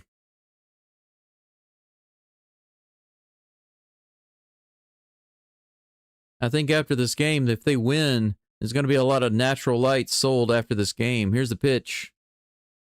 That's hit hard to right field, all the way out to the wall, and it's caught right at the wall by Judge. He gave it a ride, but it came up short. There's going to be a game 3. The Yankees hang on with that 1-run lead at the end. 10 hits for the Yankees, 6 hits for the Red Sox. Yankees win 4-3.